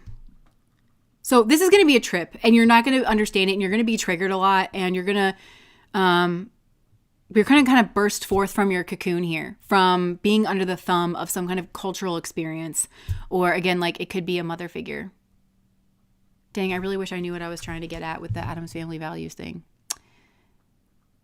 But how to do with that, like, oh, because he gave up his entire personality, like just to kind of be with her. He was wearing pastels and stuff, like, you know. Okay. Anything else? And then I think I'm going to wrap this up. Yeah, this is about self-sovereignty. This is about like not just getting free, but I feel like there's been a repression here. And so like when you get free, you're going to take off. Like you're just really going to find like your freedom here. You're going to fly. You're going to assert yourself, like your independence, which feels like it has to push away from this like motherly influence. Yeah, and you're going to connect with your deep emotions. But it's like this person that comes in mirrors the emotions that you have that you can't own. You can't connect with them. But this person connects with them and expresses them in some way, or does what you wish that you could do, which is probably to leave. They skedaddle. They just say maybe, or they even just say very succinctly, no, this is not for me. Or no, I disagree. And just leave. It's not a big like production or anything, or it's just like, hey, I'm, whatever. Or they challenge this person, or they're free to not like this person and you wish you could be, or the culture or your mom or something like that. So anyways, I think I'm going to leave that there, pile number 2. Morticia being mortified at the pastel colors had me clutching my pearls too. And they were also sweet to her too at the end, like when she's getting ready to electrocute them all and she's talking about her childhood, like my parents, oh, that's the victim martyr thing. My parents had the nerve to get me Malibu Barbie, and I didn't want Malibu Barbie. I wanted the ballerina Barbie because I'm graceful. Can you believe the nerve of them? So they had to go. That's what I'm saying is like that victim martyr thing where it's like, yeah, that's sad. Okay. But also burning your entire house down, like with people being in it, is an overreaction. By a long shot, okay? There was a way to deal with it, and that wasn't it, okay? Sometimes we just accept, and also it's a gift, and unless maybe your mom likes to spit in your bean curds on purpose, and that's like a whole thing for you to kind of work out, but it sounded just like you're spoiled. And you're spoiled, and you expect too much from people. You expect everybody to fold themselves around you and to like kiss your ass everywhere you go. And that's an unreasonable expectation. It's a narcissistic, self-absorbed expectation. And so your view on the world is incorrect. Actually, it's okay. Like maybe they didn't know. Maybe you could have asked for, I think she said she did ask for it, but it's like, maybe you could have had a conversation, right? But the entire Addams family was like, oh, like they were just so like empathetic and sad. And maybe that's the thing that like enrages you too, where it's like, everybody's like, oh, and it's like, there are people dying, Kim, Okay. So I have an Aunt Debbie like that. Debbie, her name was Debbie. She terrorized the family after the divorce. I was angry at her, but I still miss her. Crazies have a way of getting into my heart. Yo, that's so relatable. Because, and I wonder if that's because they actually express, like they don't filter themselves. And so we feel like we connect with them more, or that we know them more because they actually show more of their human experience, where sometimes empaths and people that are more considerate actually withhold parts of themselves. And so we feel a little like on the outside, or isn't that interesting? I'm going to think about that later. Thank you for saying that. Okay, so I'm just going to throw this back up here. If you've just joined us, you joined at a really great time because we just finished pile number 2, which is the self, and we're moving into pile number 3, which is the river. Yes.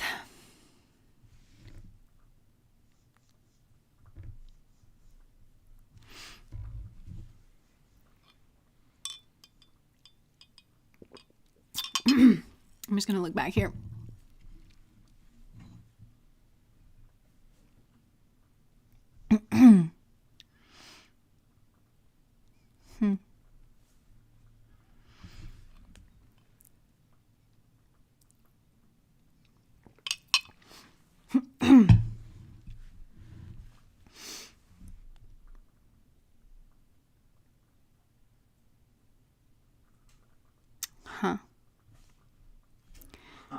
Well, I don't know what's being said there, but so I guess I'll just leave it. No, it's not bad. It's just like somebody I think was saying that I lack empathy or something, but I didn't understand like why they were saying that. Or, I mean, my personality is not dripping empathy. That is, it used to be, but it's not now. But I don't know, and I'm not even entirely sure that that's what they were saying. But, I'm a mirror too, and so however you are relating to me, that's good. Okay, so if you're ready, I'm ready. I'm just gonna put my lip gloss on. And then we can move to pile number 3, which is the river. The river is so beautiful to me. Light Alchemist, thank you. Merry Christmas, Halla Giving. Okay, so pile number 3 is the river.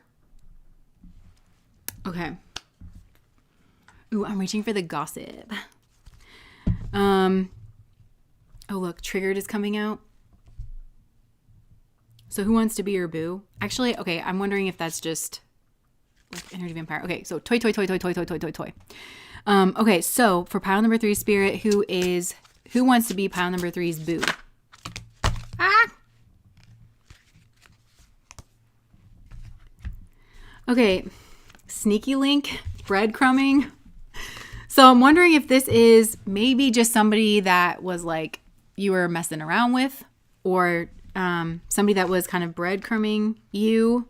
Look, we have cuffing season too. Temporary relationships, seasonal companionship, short-term warmth until spring. Yeah, and I feel like this is you situationally single. So I feel like you were single. You could have felt like this person was clout chasing you. Doing anything for attention, fame hungry, desperate for followers, anything for a like, broken promises, disappointed expectations, failed commitments, lost trust, and words meant nothing. So I feel like this was maybe a temporary relationship, or you just had like some kind of temporary interlude with this person. Deja vu, repeating patterns, familiar lessons, unresolved issues, and we've been here before. Okay.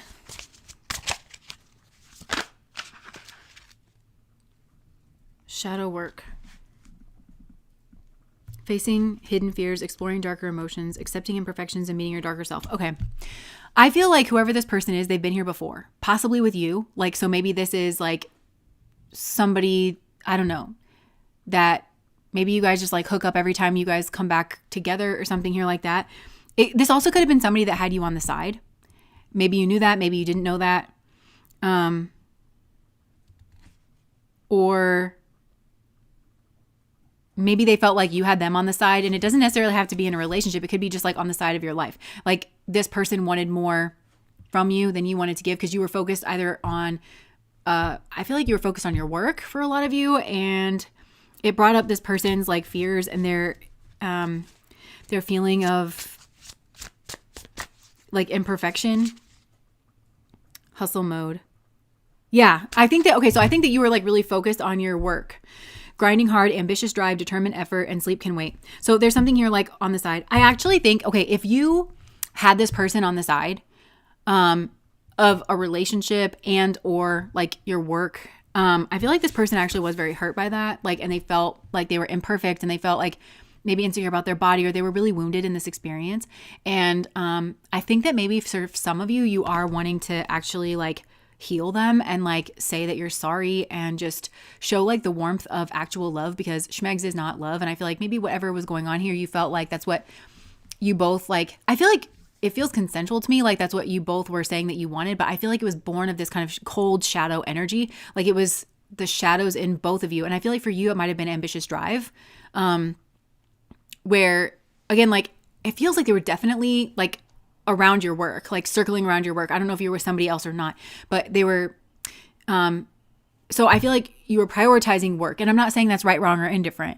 I just feel like you were focusing on yourself, you were prioritizing work, and this person was kind of like okay with that, but I think they were also emotionally triggered, but denying that.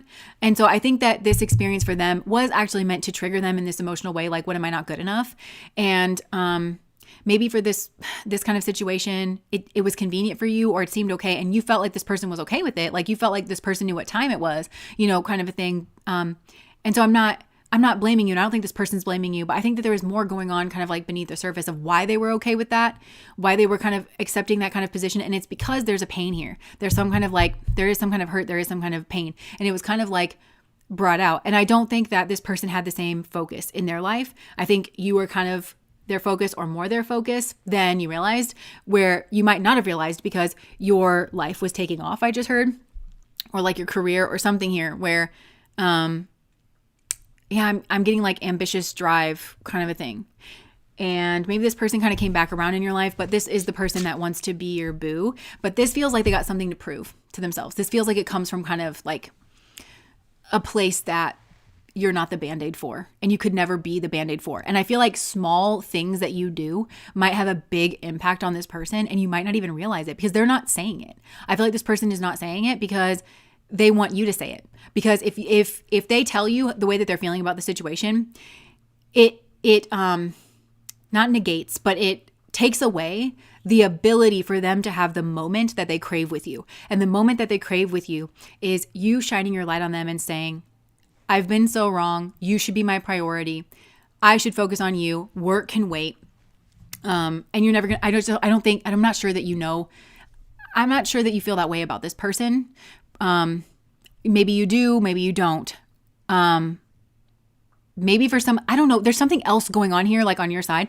So it's either, maybe it's workaholism. Maybe this is like a symptom of, you being an avoidant, and relationships are just, they don't feel safe to you or something. Or like, you're just never going to put that much stock into it, like versus your work or something. It's like you're married to your job. Or for some of you, you're with this person because I hate to say it, but it was like, it's just easy. It seemed like it just fit. This person was kind of in your orbit. You knew that they were interested. You told them the truth and you of what you could give or what you were willing to. And so that to you seemed like a convenient situation.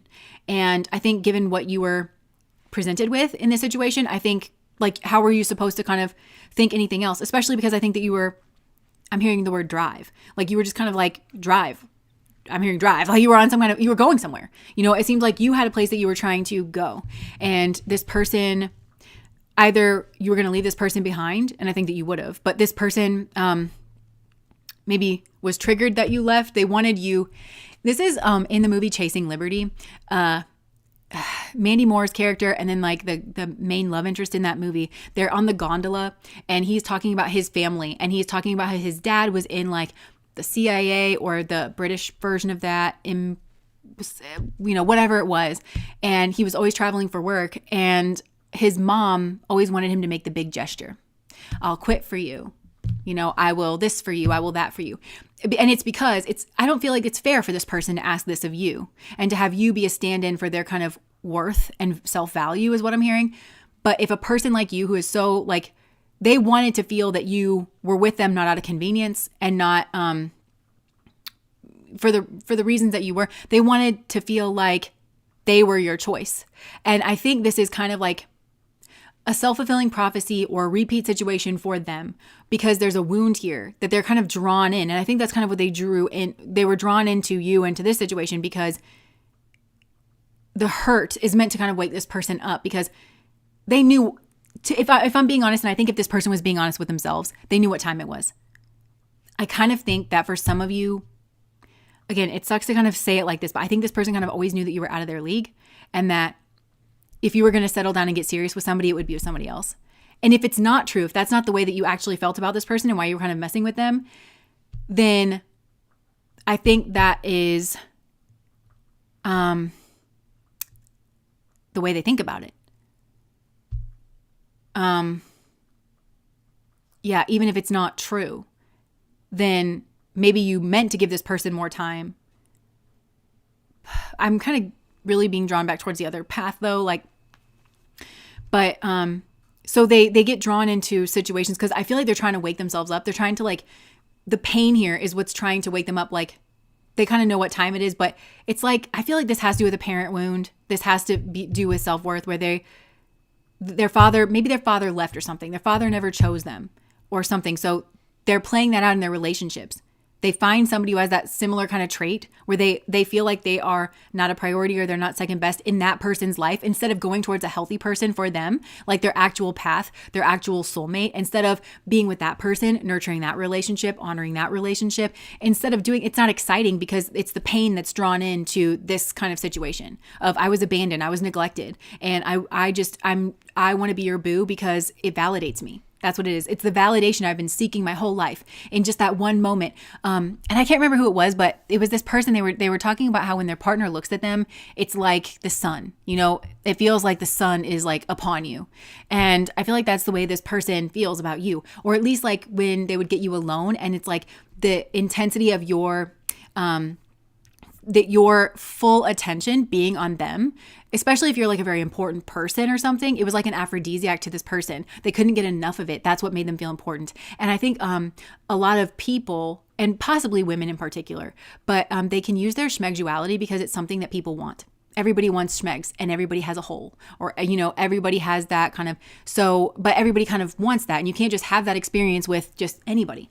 And so if this person's making themselves available because it's like, hey, I have this thing that you want, there's like a transactional thing that's going on there, but it feels like it's very subconscious, and they're kind of, what you want possibly is like oh my gosh, I hate to say this. It's like, you know, but I feel like this is what's going on. It's like what you want is the easy access to the schmegsual energy. And it feels like this is in some way uncomplicated, or it fits nicely in the side or the shadow of your dream, the shadow and the periphery of your life and of your situation. And that's what it is. And that's why you'll be alone with this person for 15 minutes or something like that. But to them, they lie to themselves in their mind and they say, you choose me. You know, you're choosing to be here with me. But they have to give up a lot, don't they? Because if they weren't offering that, I don't think that you would be spending 15 minutes alone. You wouldn't be spending 15 minutes, you know, to take this person out for a cup of coffee and really like just, you know, connecting. It's like there's some kind of, this is on the table kind of a thing, but it's this wound in this person. And I think that you are recognizing that because you were very wrapped up in, you know, whatever it was that you were doing. But this is this classic kind of psychological thing of this person like crying out for their wounds to be healed, and it's wrong for them to go down the path of, if you choose me, I'm valid. There you like, and maybe there's somebody here that they want to stick it to, dad. You know, it's like, I'm worth something. You know, like you could never pay attention to me. Well, this person who's important and, you know, has a career and everything, they seem to want to pay attention to me, don't they? And this person might even do that when it's just Megs, and you're like, like, you know, you know, it's like, it's not because of your intellectual conversation or anything, you know, but it's still that kind of power. And it's that scorpionic Pluto energy where all of it's wrapped up, taboo, schmegs, it feels like taking your power back, but it's outside of you. Like that's what this person's doing. And I feel like there's a lot of unfairness in this dynamic. I feel like maybe you are the person who holds the power here.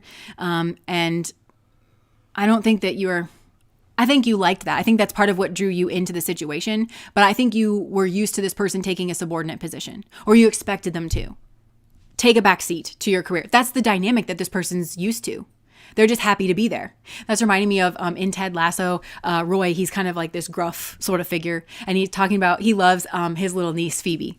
And he's trying to explain to somebody, Rebecca, I think, like how to connect with kids. And he's like, she's still at that age where like they just want to be included. And he's like, hey, Phoebe, do you want to go with me to the podiatrist later? And she was like, yes, please. And he's like, see, she just wants to be included. And I feel like there's this, there's some kind of wounding here where it's like, see, she just wants to be included in your day, in your thoughts, like in your thought process, you know, even if it's like, well, I got to run to the bank later and I got to do this and I got to do that. Like, you know, it means kind of the world to this person. And I think this person that wants to be your boo, taken, like, even if you would text this person like, well, I got to go run to the bank later. The fact that you would just open up and tell this person that you were going to the bank doesn't feel like an intimate detail to you, but it feels like an intimate detail to them. It feels like you're including them in their life. And there's such a wound here, like a father wound or something, that I think they're really mistaking that for love, admiration, respect, cherishing. And they, I think, are invited then in their fantasy where they're kind of healing themselves. They project their own intense feelings, their yearning, their craving, and they're saying, one day you'll wake up and find that what you're looking for has been here the whole time, when I actually don't think that's the case. I think one day they'll wake up and find that they sold themselves short. And I think maybe some of you kind of feel embarrassed about that, or you feel like, I think you thought that it was okay. I think you thought that maybe you projected onto this person the numbness, like in this situation. This is what it is, right? Like you understand that this is what it is, right?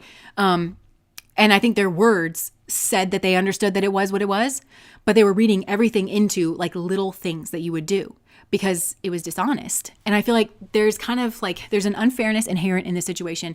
There's a power imbalance, and there is a dishonesty in this situation that comes really strongly from their side, where they're not being honest with themselves about like why they're drawn into the situation, and that it's stroking their hurt, but in a way that like makes them feel pain. And it's like, it makes them feel anything at all, or it's so close to this like wound in this like original situation that it makes them feel like they're close to solving it, when actually it's just re-wounding them. And so they have a process that they're going through, that they're kind of trying to figure this out. They're kind of misunderstanding. I'm hearing woefully. They're like woefully misunderstanding. So it could be that there's like a great way, like this person they want to be your boo, and they think that you're obsessed with them, and that you know, when it's because I think you told them what it is, and I think they can't accept it because it's the same father wound. I'm really getting it's a father wound that is playing out here of, I can't handle not being important to you, so I'm gonna move on. I'm gonna protect myself with this like fantasy, and I'm going to project my own cravings and stuff onto you. Whereas I think that you projected out your lack of complexity. Like to you, you're like, this isn't complex. Like, you know, I'm enacting a biological need that I thought you were also enacting. I thought that's what we were doing here. You know, this like hit it and quit it thing, like 15 minutes here, 15 minutes there. It's exciting, or like it's, you know, it's schmegdual, and like we're kind of getting that for each other, but like it's not love. Like it's not, but it's this kind of big thing for this person. And I feel like you kind of come from different worlds in regards of that. It kind of mirrors pile number 2, but I'm not really getting that this is the same person as pile number 2, although there might be in a weird way some kind of overlap here, but actually there might be overlap, because this culturally, the way that this person, and this is maybe the culture of their family, this could be a family with a history of like neglect and abandonment, particularly by a father figure. And a lot of people have that because that's kind of what patriarchy does, you know, is it has, a lot of men have for a long time had to work outside the home, or they do have to travel, or they're in the armed forces or something. And they're told that, well, your job as a father is as a provider. So as long as you provide money and stuff, you don't have to interact with your kids in any kind of meaningful way. So even if they're sitting their ass on the couch, they're checked out entirely. And that reads as neglect, and that reads as abandonment. And it's still having some kind of like profound like impact there. And I feel like that's what's going on here.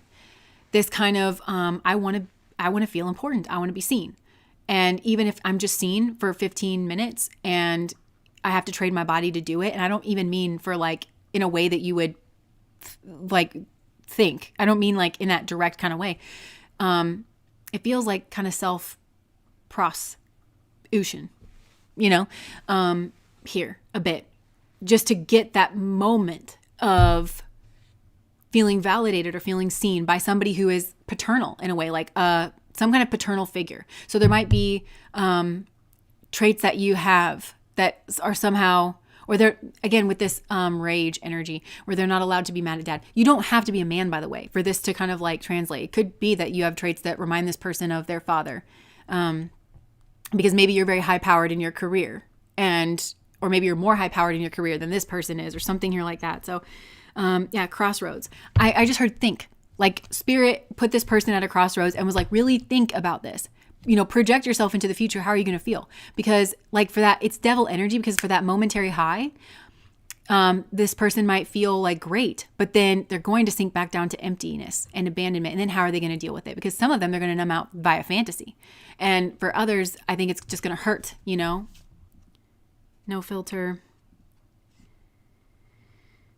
Yeah, raw honesty, this is how I really feel. I also think for some, like it might be a wake-up call for you, for this person to kind of say how they really feel. I also feel like they might self-abandon. And this person might also like have a side hustle or something, or like have to be working really hard. Oh, maybe their parents fought a lot, like over money or something. And peace despite chaos, calm attitude, detachment from negativity, not my drama. You know what I'm kind of getting though, is that this person is like, I'm detaching from negativity. Like anytime they have, what they mean is like, this is not a person, or they cherry pick. What I mean is, like, this is not a person who authentically believes that, like, feelings are data that will help you. Like, this is a person who will demonize all their negative feelings because they're like, we don't want to feel negative around here, because feeling negative is feeling insecure and instead of exploring that and going into that and kind of doing inner child work and like, I'm here now and I'm going to sit with you and I'm going to tell you that you're not alone, and I'm going to sit here and love you. And that's how I'm going to heal the negativity.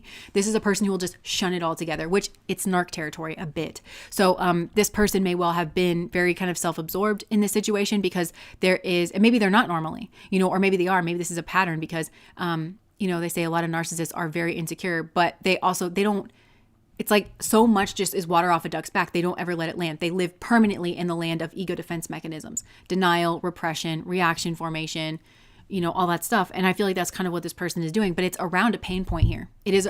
So for some, and it might be out of character for them to have an affair.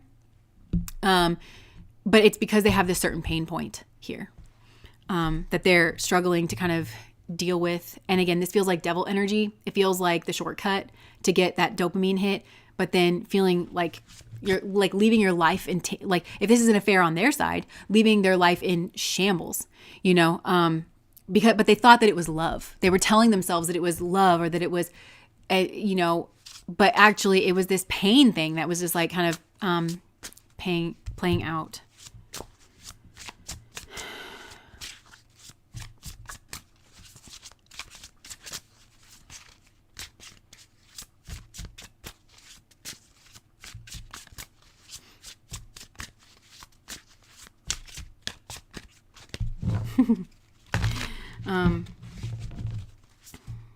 Yeah.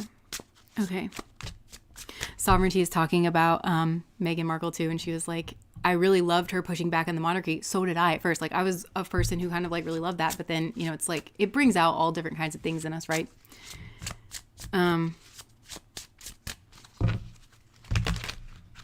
Okay. Lessons learned. Okay, so pile number 3. Who is this person that wants to be your boo? Look, side hustle and side piece. Secret romance, hidden affairs, being second choice. That's really standing out to me. Only late night calls. Okay, so the other way that I could read this as well, the way this is coming in, is like this is somebody who could have treated you like a booty call. So this might be a different kind of energy here. Maybe I'll flicker this for you, Alex. We might want to...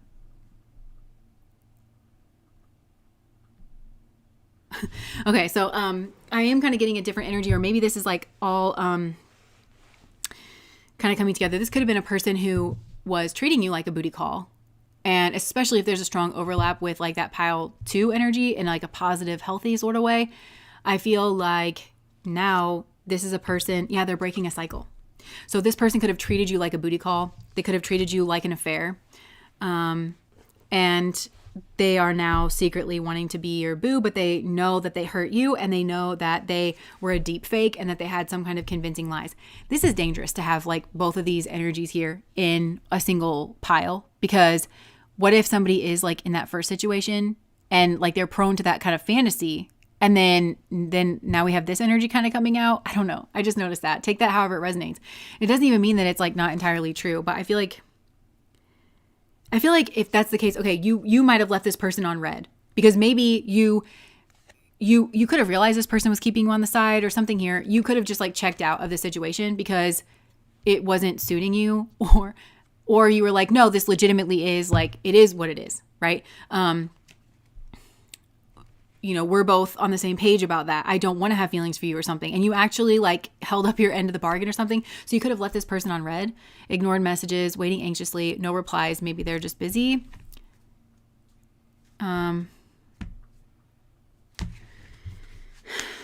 So who is this person? Oh my gosh. Okay. This also could have been a person that you were in a relationship with, and this person was texting other people. So take this all how it resonates, because if they were texting other people, maybe everything that I just said, that was why they were doing it. from their side. I don't know. I feel like there's information that you need here. Maybe take this however it resonates. So this could have also been a person that cheated on you, because see how she's sleeping there in the background? You could have like been asleep, metaphorically speaking. You didn't know that this person was like secretly texting their side piece, but they're breaking a cycle here and they're coming out from the river and they're actually ascending in their energy. I don't know how you could ever trust this person. These are the kinds of things that like spirit has to pave the way for, because I feel like this person, you got out of this. You were like, this is toxic, and you got out of this. Ascension, spiritual growth, higher awareness, next level consciousness, elevating myself from a toxic love. So yeah, I feel like you could have been in a toxic love here with this person. Pain disguised as passion. Isn't that just what I just described? I said, not in so many words, but pain disguised as passion. So, and I feel like they're breaking that cycle here of some kind of toxic love. I feel like this has to do with like their father figure as well. Maybe not being around, not showing them kind of what healthy masculinity looks like or something. So they maybe are kind of playing out. I'm seeing somebody's messages from one of the other piles where they were like, so is he just like playing out his father, like the archetype of his father? And so some of that may be going on here, this toxic love. They could, you could have, I think that you left the situation and you ascended. You were like, this is toxic. I'm breaking this cycle of you having all these side pieces and me not being important to you, you know? In which case some similar feelings might play out, but you weren't the person like on the side, but you still weren't seen. You didn't feel like a priority, and this person wasn't changing for you, and they didn't care how they hurt you or the other person either.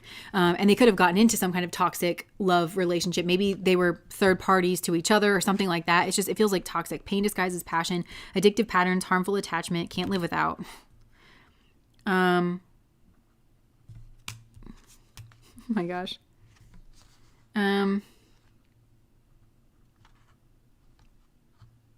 We have self-made and commitment issues coming out.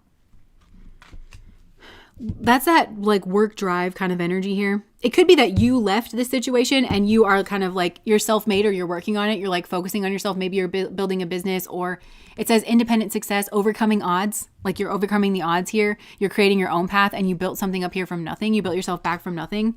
And like this person may say that they have commitment issues. And I think that you kind of wonder like, is that real or is that fake? Or are you just like a toxic person, you know? And you might now be afraid to settle down, or you might think that it's settling for this situation. So there might be some karma that's playing out here too, of this person who wants to be your boo. Yeah. And then fear of loss and freedom, and it's complicated. So I think that you might be afraid to get in. Okay, so it could be somebody here. There's a lot of different groups that are coming through, so just take whatever resonates for you. This could be somebody that came out of a situation like that, where they were being cheated on, or they were one of the cheaters or something here, but there's wounds like playing out here in this situation. And they were like very determined to get out of that situation, and they kind of built themselves up. They overcame some kind of odds. Because maybe somebody was so bold because they thought that they had power over this person. Like, well, you don't want to pay the whole rent by yourself. But, now, like this person maybe does want to be your boo, but they're scared of losing their freedom. They're scared of getting into a commitment because they worked very hard for what they built. They like themselves. They like their independence. And what they know in the past was toxic, and they don't want to put their heart, but they also don't want to put their life and maybe what they've built at risk. Yeah, so it's maybe you feel triggered and you're at a crossroads here with this person. And this person, if they've built themselves back up and they have something that they need to protect, I feel like there may have actually been some kind of raw honesty. And if there's of that, where they're just speaking their truth, and it might have come off like very harsh. But what it is if you've come out of a situation that was like very cheating here in the past, it's a stark contrast to that, isn't it? Where the truth isn't spoken openly, things are not talked about and worked out in like an overt kind of way. So they play out in this seedy way behind the scenes. And this is actually a green flag, I think. I mean, it's a yellow flag because there's like caution and moving slowly, but this actually is a green flag because this person is being honest, and they're, and it might be triggering. And especially if you were maybe that person that was like on the side, and it's all those self-confidence, you know, kinds of things. Like, I want to be chosen by somebody here. Like, this could also be bringing up those emotions for you, like whoever this person is, because they're like, they're just being like very honest.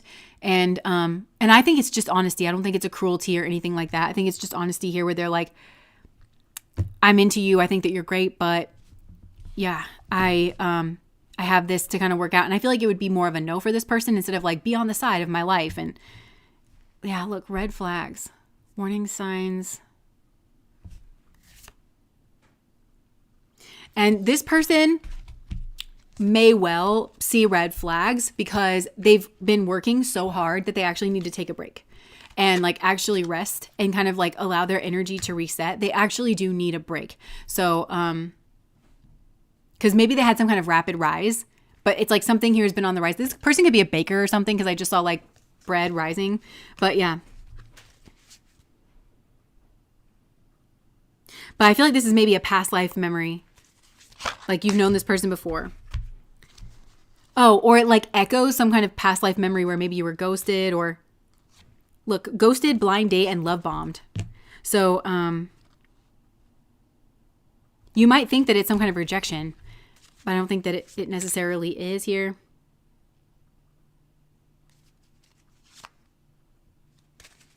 I think somebody here is like really on their way to success, but this feels like a holistic, well-rounded kind of success.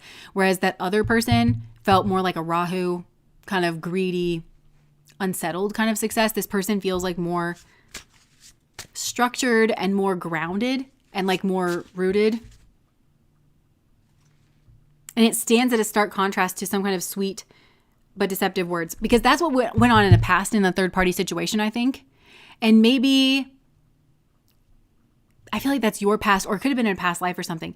But I feel like with this person, you really kind of run the risk of thinking that this person's fake. This could overlap with pile number 2.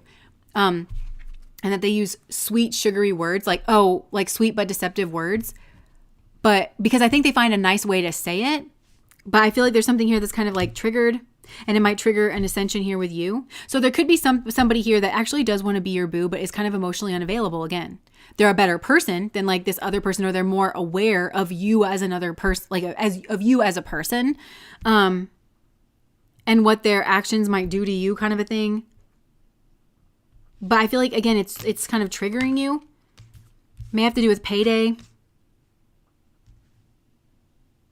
and being single. So I don't know if this is a group that maybe this is your call, like this person's kind of a calling more, like might put you on a path to working on building a business or like being self-made in some way or overcoming some kind of odds where like if you're just single. So I feel like there might be like a clinging to this person. With this group, there's somebody here that I feel like has a cling to other people as the answer to kind of their problems, not necessarily their emotional problems, but even like maybe their financial problems, or like instead of building their own foundation. And I'm hearing you are the love of your life. Not necessarily that you won't like be with somebody, and you might well be with this person that's coming in that has like this good business, but I think some of you are going to focus on building a business. And then like after some time, and like maybe this person gets the rest that they need, then they might actually pursue you, and it might actually heal whatever was kind of playing out. I feel like that situation that I first picked up on, that maybe is a past life, or it's maybe a past situation that you kind of lived through. And that is kind of the path to healing here. See, thank you so much for the super chat. Just when I think I've done so much work, there's more and more.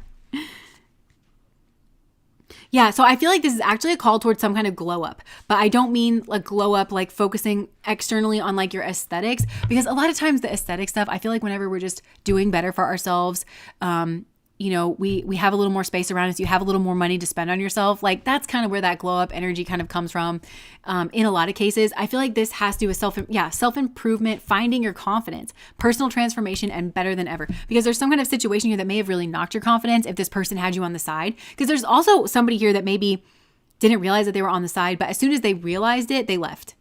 And then it's that person who did that to you that I think maybe is growing up here. And you probably left that situation, and maybe you are this like this person here that you've overcome the odds that this person, I don't know. There's a lot of different ways that this could kind of come through, but and then you saying no to this person, like I don't want to put myself at risk. I understand, like it sounds like you've ascended. I think it's because they need to process through they need to work on themselves, and I think it's for a lot of them it's like financial. They need to be in a more stable place, because it could be that spirit really rocked them, whoever this is. And something's not going very well. And it's like from this pain, because there's this weird intertwining of pain and passion here in this pile. And in certain situations that are always playing out, mistaking pain for passion. I'm going to say that again. Mistaking pain for passion. There's a reading coming out on the channel where I was talking about, what was it? Pain and hope. So watch out for that one. That might be relevant here, but like mistaking pain for passion. That's the cycle. So a lot of times we can identify cycles from a surface level. Oh, the cycle is I always get into third party situations, or I'm always cheating on people. But there's a different cycle that's kind of beneath it, that's deeper. And here I feel like it's mistaking pain for passion. And I think in part with this group, it might have to do with finances. Like, well, if I focus on my finances and I have more of a stability under me, I'm less vulnerable. And actually, I think you'll understand somebody better here, somebody who's maybe said no, because you'll have like worked really hard for something. And then I think you might be in their shoes where you're like, actually, I don't want to put this at risk. I'm in a good place now. Okay. That took me a while.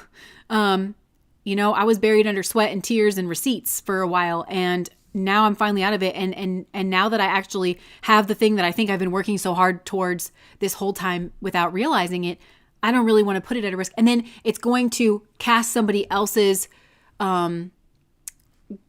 view, their stance. It's not going to be arrogant or egotistical. You're going to understand that it was self-love. Actually, it's a green flag. And this is where this might like overlap with pile number 2. This is where it might overlap with pile number 2. I just want to go back to that first situation that I was picking up on.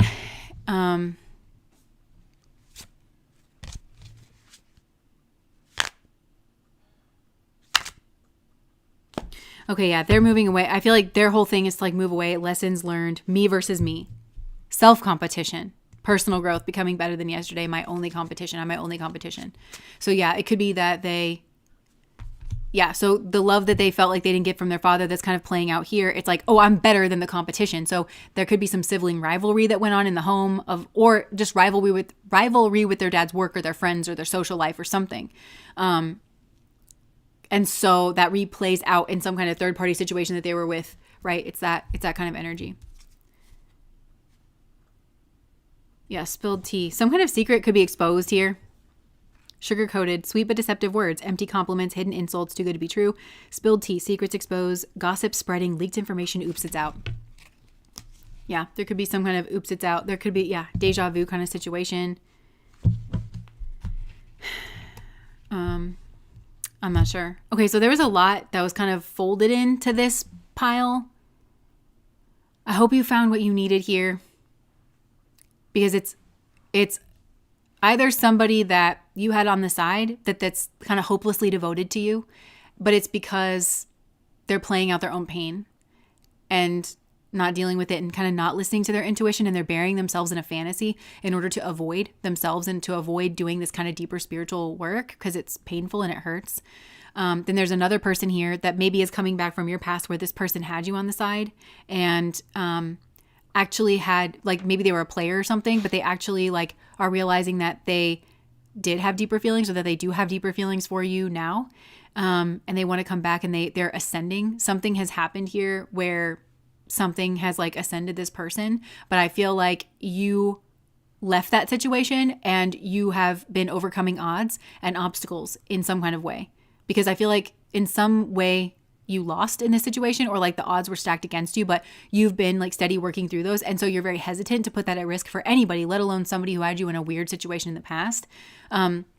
The third possibility is that it's somebody who is self-made, somebody who is confident. It may echo a third-party situation that played out in your past where this person is very successful, but they have had to, I feel like they're self-made, so they haven't had a lot of support or a lot of assistance, and so they've had to pour a lot of their own time and smarts and resources into something. It's really maxed them out. I don't think this person had you on the side in any way. It might just be a no for them, and they might just be very honest about not being in a good position or something here. And there might be red flags here on one side or the other, but it's because somebody here needs to take a rest. Somebody here has been burning the candle at both ends. It might even be both of you. And I feel like it might be this person. They need to kind of take a rest because they don't, this is a healthy response. They don't, and it's also self-love is what you're seeing here. They're not arrogant. They're not rude. You're not being rejected outright. And they might even say like, hey, I think you're really great. And some of you might be like, oh, I'm being let down gently, or something like that. But they mean it. They think that you're really great. And if they were at all available, I think that they would take you up on this offer, or they would be pursuing you. But so they need to take some kind of break. And I think it's because you maybe have just gotten out of something and there's kind of a beneath the surface root. And I think it's finances. So I think Spirit is encouraging you to kind of be more like that person, that they're kind of a calling in a certain kind of way to overcome obstacles, be independent.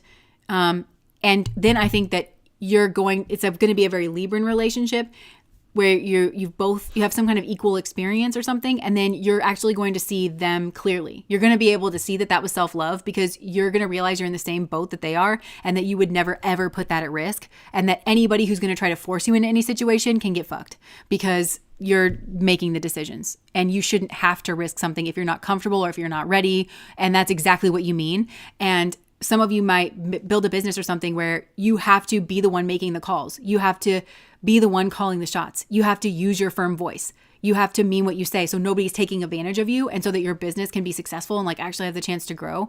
And when you learn that, you're going to learn how to speak in your strong voice. And I think you're going to realize that that's what that person was doing. They were speaking in their strong voice, and they don't owe it to you to be your fool.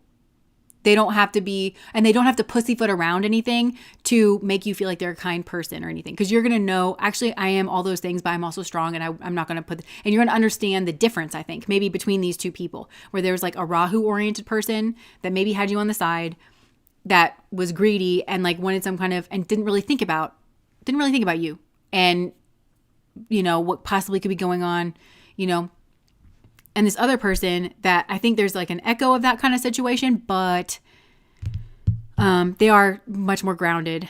And kind of well-rounded. So, yeah. Or maybe you're like, you could also be this like self-made person for some of you.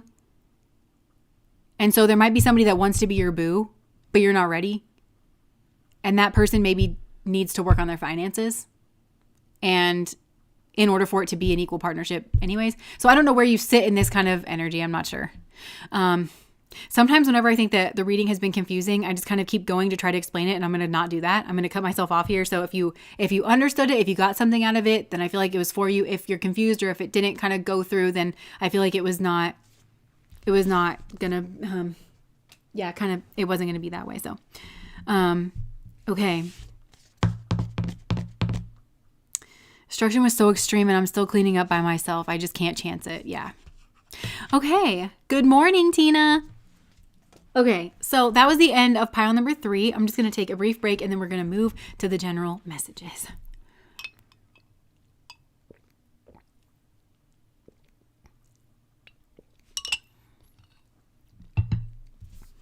Yeah. Let Heart Alchemist said, alchemy is internal. After enough work, it will start to express itself on the external. That's so true. And I think, like when we feel drawn to, like, I remember in one of the other piles, it's like, okay, somebody was drawn to that devil energy, the shortcut of like, oh, this must be like my path. The feeling is saying, that I should do, take this path, but actually, no, it's very destructive. You're going to experience a karmic event that's going to kind of blow everything open. I think there's a difference of being drawn to somebody in that capacity versus being drawn to somebody where it's this partnership energy and you're kind of able to work through your karmas, not in as destructive of a way, and being drawn to not the outcome that you think that you're going to get and that you think that you're going to get very soon. That devil energy, oh, this is going to fix everything in one fell swoop. A lot of it is just like a process. And so feeling drawn to somebody, I think, where you're not thinking about like the pinnacle or like, oh, well, this is obviously going to be this, and that just slots perfectly into my life, and that seems like it's the answer to my problems. Instead, when it's like, oh, I really like you, as a person, and I could be kind of around you, and you seem like you have like traits that, you're kind or you're patient or something. That's more of being there to support you through a process or something here like that. I don't know. That didn't make any sense. Okay. Painful but needed. Thanks, Miss Jess. I'm so glad because this is one of the readings where I feel exhausted, first of all, after these 3 piles. But also, I hate messages like this. Sometimes it's not that they're like bad or wrong, just for me personally, because I feel like I'm kind of working through my own karmas. But I feel like I call this my my tax, like my reader tax, because I have to say things that I'm kind of uncomfortable with, but I need to say them clear, quickly. These readings are already going to be 3 hours long,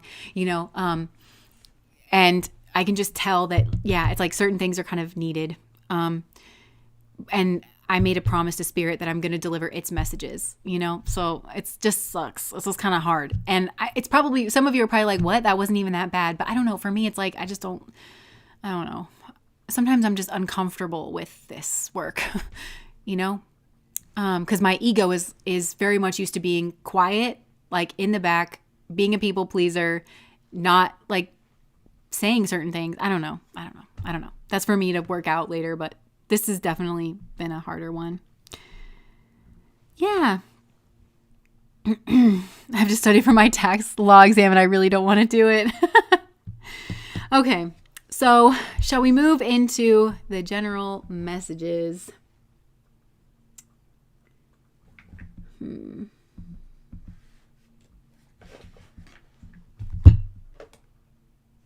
Hermit. Okay. Somebody here is like pulled back in their energy. I think they feel a type of way.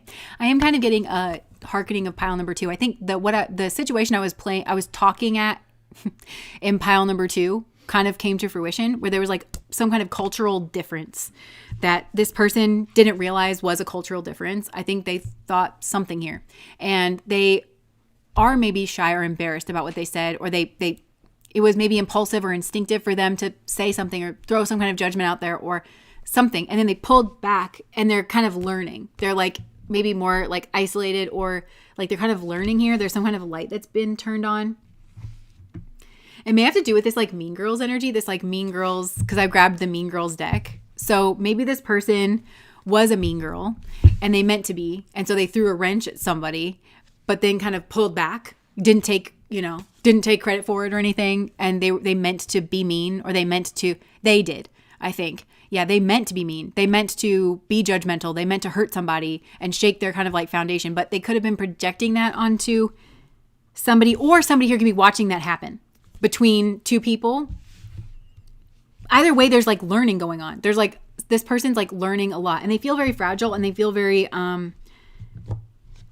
the 3 of Wands is at the bottom of the deck, which is that classic, like waiting for your ships to come in. So it could be that somebody here really did try to distort or upset somebody, and they were waiting for that reaction. They wanted to feed off of it, and then they're still like waiting, and they're learning in the process by like waiting, and something didn't unfold the way that they thought. Again, it feels very like pile 2 reminiscent.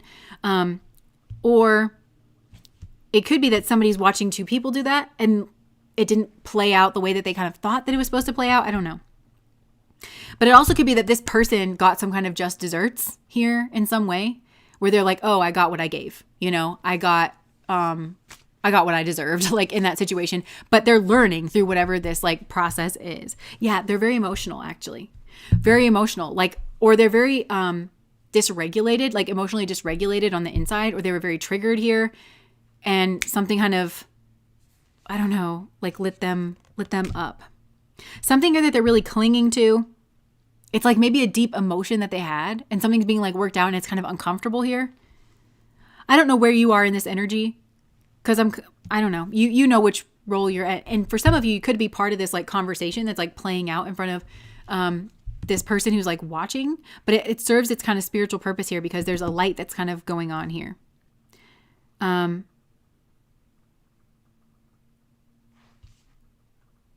Yeah.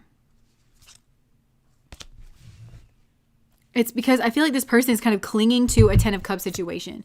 They're clinging to a family. Okay, this is kind of, I think it was pile number 2 when I was saying this about like there's a culture, there's a country, there's a whatever. They're kind of clinging to this, like it could be their parents, like the way that their parents always did things, or like a certain worldview, and they're distraught that they would have to challenge it or question it or see it, something from they don't want to have empathy. They don't want to have to see something from like a different perspective and in a genuine kind of way.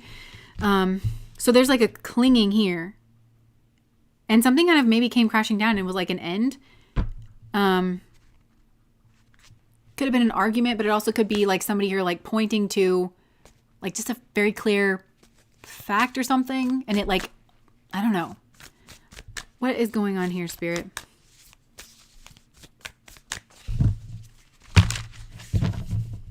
I'm really noticing this person like looking at this man. Like, they're clinging to some kind of...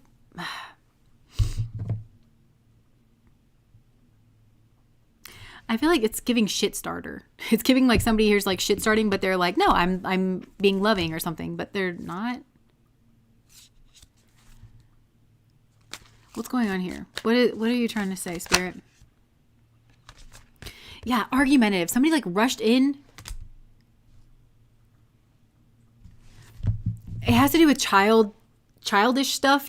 Like something here was like very childish, or like it was like childhood wounds or something here. Oh, and they threw it at a group of nerds?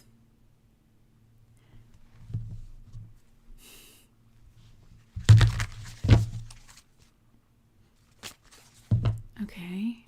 High Priestess. Ace of Daggers. Some kind of truth. Something that they know to be true. They just intuitively know is true. About a Two of Cups energy. That it's the devil. And I feel like maybe somebody here had the absolute audacity to speak it out loud to this person. This could be you. So maybe your friend like came to you for advice or something and you kind of said the truth that needed to be said, where you're like, I don't think that he treats you right, or like, you know, I don't think this is what it says it is. And then this person was like Pikachu face, like, you know, you are just supposed to co-sign all of the bullshit things that I do. And that to me is friendship. Yeah. Ah.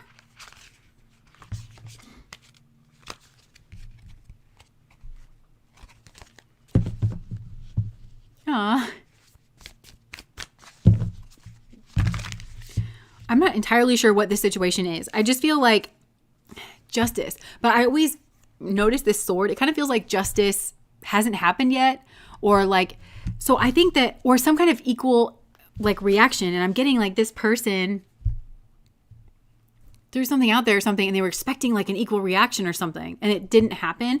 But also like it wasn't fair, or like it wasn't just, or like, yeah. And so somebody here, it's like in a pulled back state and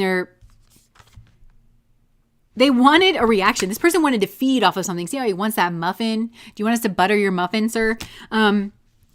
Somebody here like wanted to feed off of like some kind of reaction and then is feeling like dejected. Yeah, because of maybe a third party situation. Okay, so maybe this is a third party situation and somebody was trying to get a rise out of you. Or maybe it doesn't even have to be a full blown third party situation. This could be like you and your significant other and you guys went out to dinner with some friends and then the friends leave and your significant other tries to triangulate you with one of the other women there. Like, oh, do you notice how like Sasha, she's just so refined, you know, she's everything a woman should be or something. And then like, but you feel a type of way about it. Like you feel like that's not all there is to it. You know what I'm saying? And you were like, yeah, Sasha is really great. She is a very refined woman. She's, you know, like you just kind of like were agreeing. And this person was like, oh, Pikachu face. Like I was trying to like get a rise out of you or something, or make you feel jealous, or, yeah, it was not fair. And like maybe somebody here feels like they didn't say their truth. This is where maybe that's connecting in with pile number 1.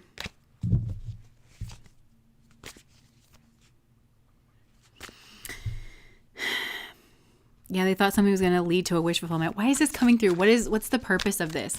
If this message feels weird too, I don't know if it's because I'm tired and kind of like exhausted after this, or if it just feels like it's kind of trailing together.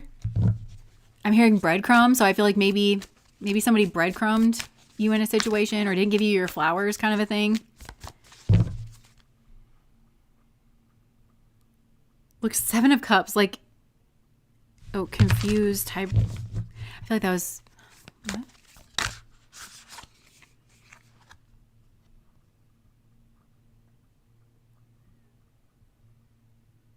Or they like tried to sabotage you in some kind of way, but then it didn't go the way that they thought, you know, because like how they cut the holes in her shirt and then everybody else starts doing it. It doesn't have the desired effect. Something here didn't have like its desired effect.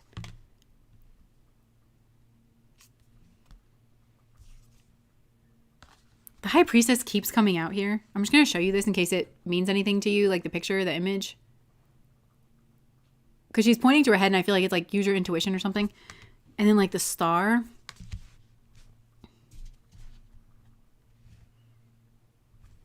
What is this? Okay, anything else? And then I'm going to see if there's a different message that wants to come through.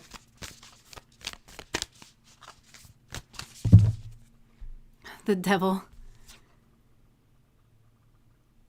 Yeah, somebody is just, okay. And then the Seven of Wands. Somebody is defensive and they are protecting their devilish nature. But that's not what it looks like they're doing. And they're trying to do, it's kind of giving reactive abuse. They're doing it, they're trying to throw a wrench at someone. Like, you know, they're trying to throw something to kind of gum up the works here and to like stop something from moving forward. And they're in devil energy and they're, oh my gosh. Oh my gosh. I'm so sorry, but like, look at their faces. Like, I feel like they're protecting this place inside of them where they're not very smart and they need to learn something. And I feel like they're just defending some kind of like devil behavior. And they're trying to point the finger at someone else.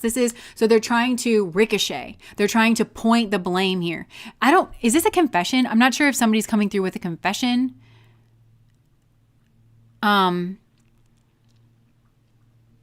Maybe I'll ask about that.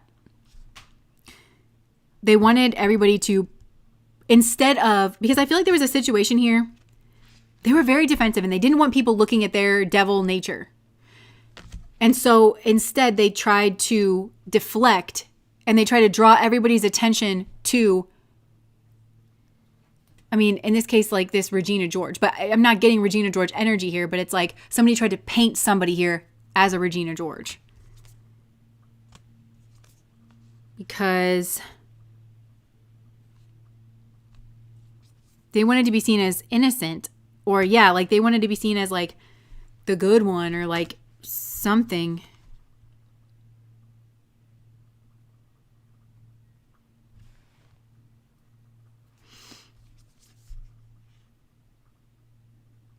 Yeah, this person thinks they're better than you. They think that they're better than you. Notice how different these two people are? This is like an older man. He's unhappy and he's like rich and he's got like his household. This is like a little girl that's won a spelling bee. Very smart kind of person. I'm not getting that this is natural. I'm getting that this person looks down on you. Like there's some kind of qualities here that this person trivializes, diminishes, perverts in some way. It's not real. It's not true. But they don't care about that. This is just a person in a strong defensive energy. Why? Some kind of incoming message. 8 of Wands just came out. Page of Plastics.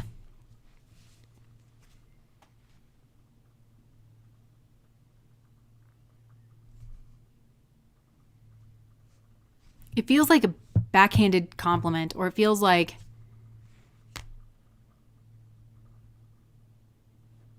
they wanted to frame you and make you feel, because I just saw the scene, I lost it, but the scene where that girl gets a call from her mom because Regina George, the actual Regina George, which may well be a man here, but called her mom to lie about her test results.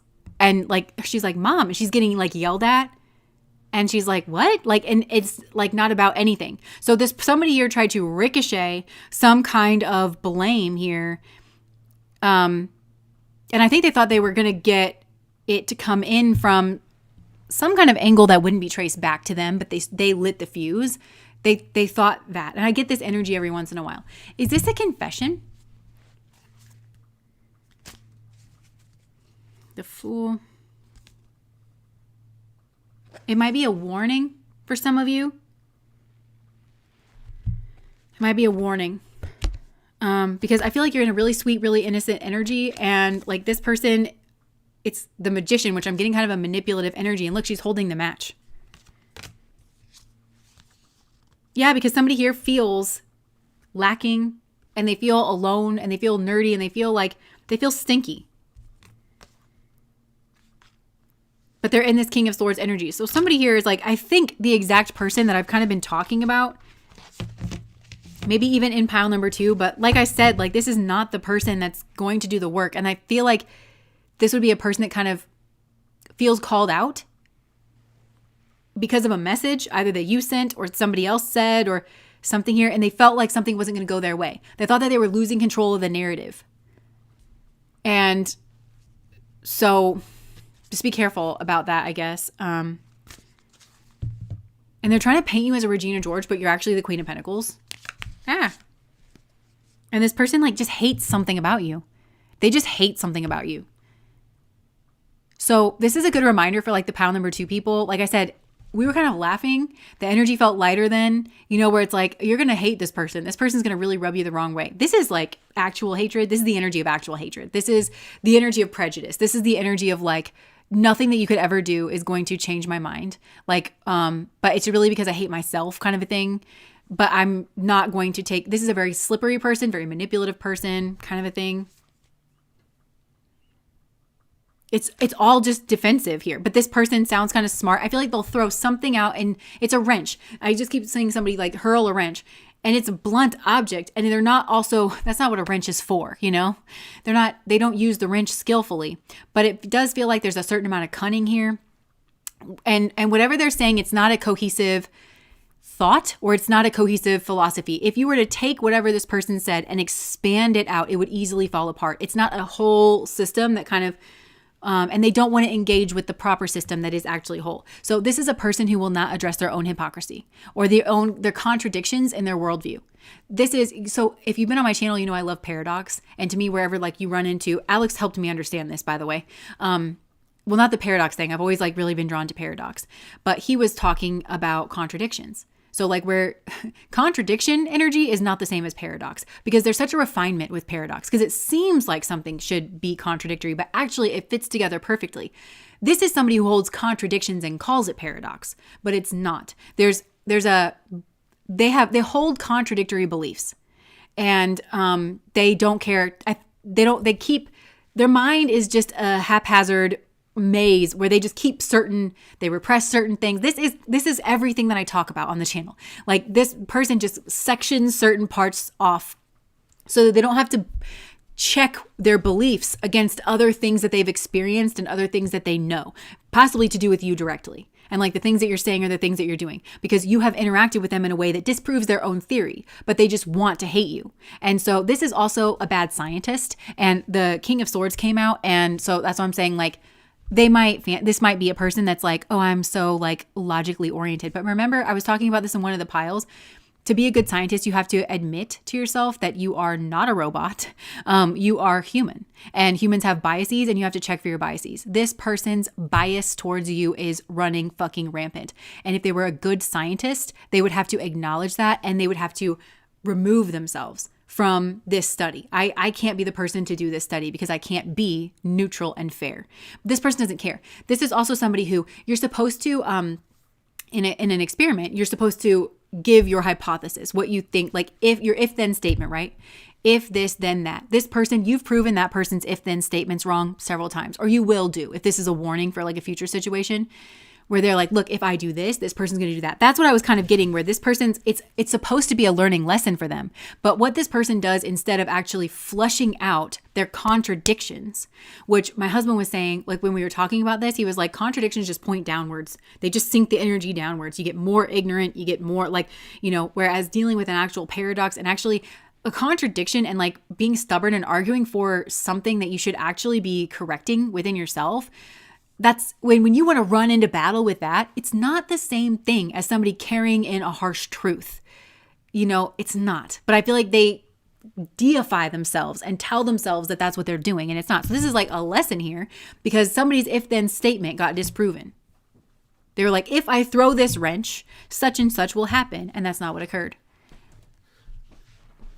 One way to think about it is that the paradox is in essence a bearing of vulnerability, whereas the contradiction is a belligerence. Yeah. It's just belligerent. There's no tact to it. It's just, you're just a bull in a china shop and you're deifying that and it's weird, right? And what this person will do is they'll just say, oh, well, that was an exception. They don't just say, oh, interesting, like I'll file that away. And once I get 3 or more, because I feel like that's happened here or it will happen, like between you and this person where they're clearly wrong about you and they can't admit it. because they're a bad scientist is what I keep hearing. Because I think I was saying that in pile number 2, where it's like, you need more of something. You need to be a better scientist if you're like the logical kind of person. You need to learn what that actually is. Or you need to have more humility, or you need to be more open-minded. But there's something here. And this person just refuses to do that, because this person has just like a pile of things that they thought. I feel like they think you're Regina George, or they want to think that you're Regina George, that you are maybe stupid and vapid and full of yourself and rich and, that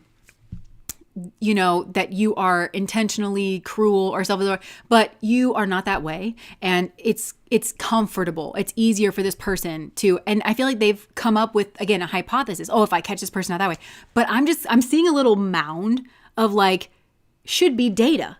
And I think they've had certain feelings here, or you've shared certain feelings here. They have such a mound of data that just proves them wrong and they can't admit it. And this is the kind of person where you're never going to ever, that's why it's not your responsibility to change this person. This is the kind of person, I mean, Spirit brought them to you and you are a mirror and you're revealing the truth. And I mean, there's just no helping this person. You could send this person to the best school with the best teachers, and they're still going to be dumber than a box of rocks because they just refuse to learn. And this is the difference between stupid and ignorant. Ignorant is, I just don't know. This is not ignorance.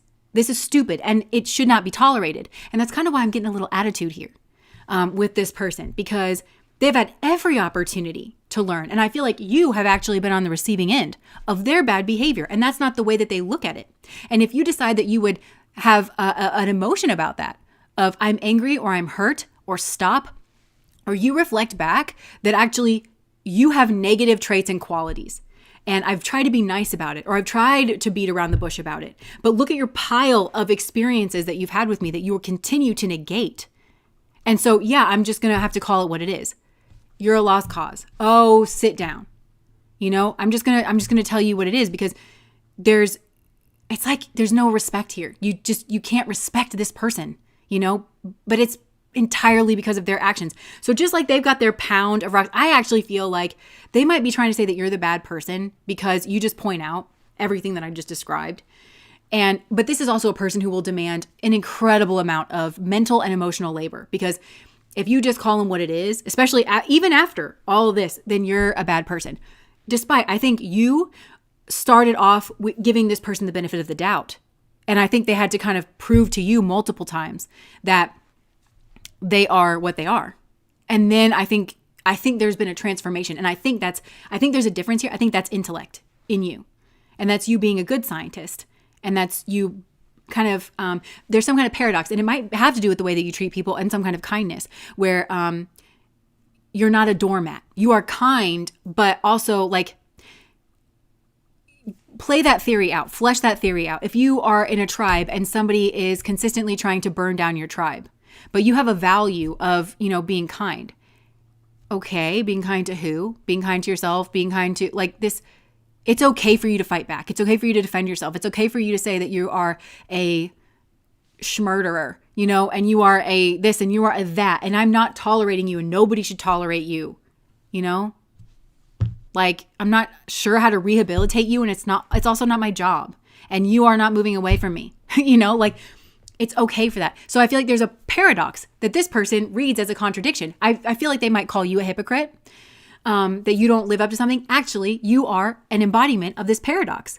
It does coincide. There has been a process unfold here. You did give this person the benefit of the doubt, or you are showing your work as to how your viewpoint has evolved. And you started off at the obligated good person perspective. It's just that as somebody showed you who they are, you then started changing. And that makes you not simply a good person. It makes you a smart person as well. And that gets into more philosophical territory, where I remember in philosophy class, they were talking about, we all have these virtues and values, and not all the time are they in alignment. So again, I have a virtue of being kind, but I also have a virtue of being noble and courageous. And so when somebody's trying to burn down my tribe, I must stand and fight so that I protect and I'm kind to the people around me. This person is very egotistical. They are very self-absorbed. This person, I also wouldn't put much stock into their opinion of you, because they can't put themselves and you in context this is all a control tactic as well too. Because they could, I'm just being shown that they have everything that they need to put you in context. They're just, they can't, like they're unable to. It could genuinely be an ignorance, that part of it, but they're also like not willing to learn or admit or concede that they're wrong or they're bad. They're trying to control you by controlling what sticks. And I feel like they might even be throwing certain things at you, certain labels to see what sticks. They want to intentionally willful ignorance. They want to intentionally distort your energy. They want to throw a label at you instead of saying like, oh no, you are a very principled person, but you are also a sovereign person. And so as you deal with this person's a difficult, because you want them away from you. You wouldn't want this person around you, and this person won't leave you alone. I feel like they actually won't leave. Like there's something about like, I think they've been shown multiple times, like you're out of your league, you're out of your depth, like just move away. Like you say stupid stuff, like, you know, it's not contributing to a conversation.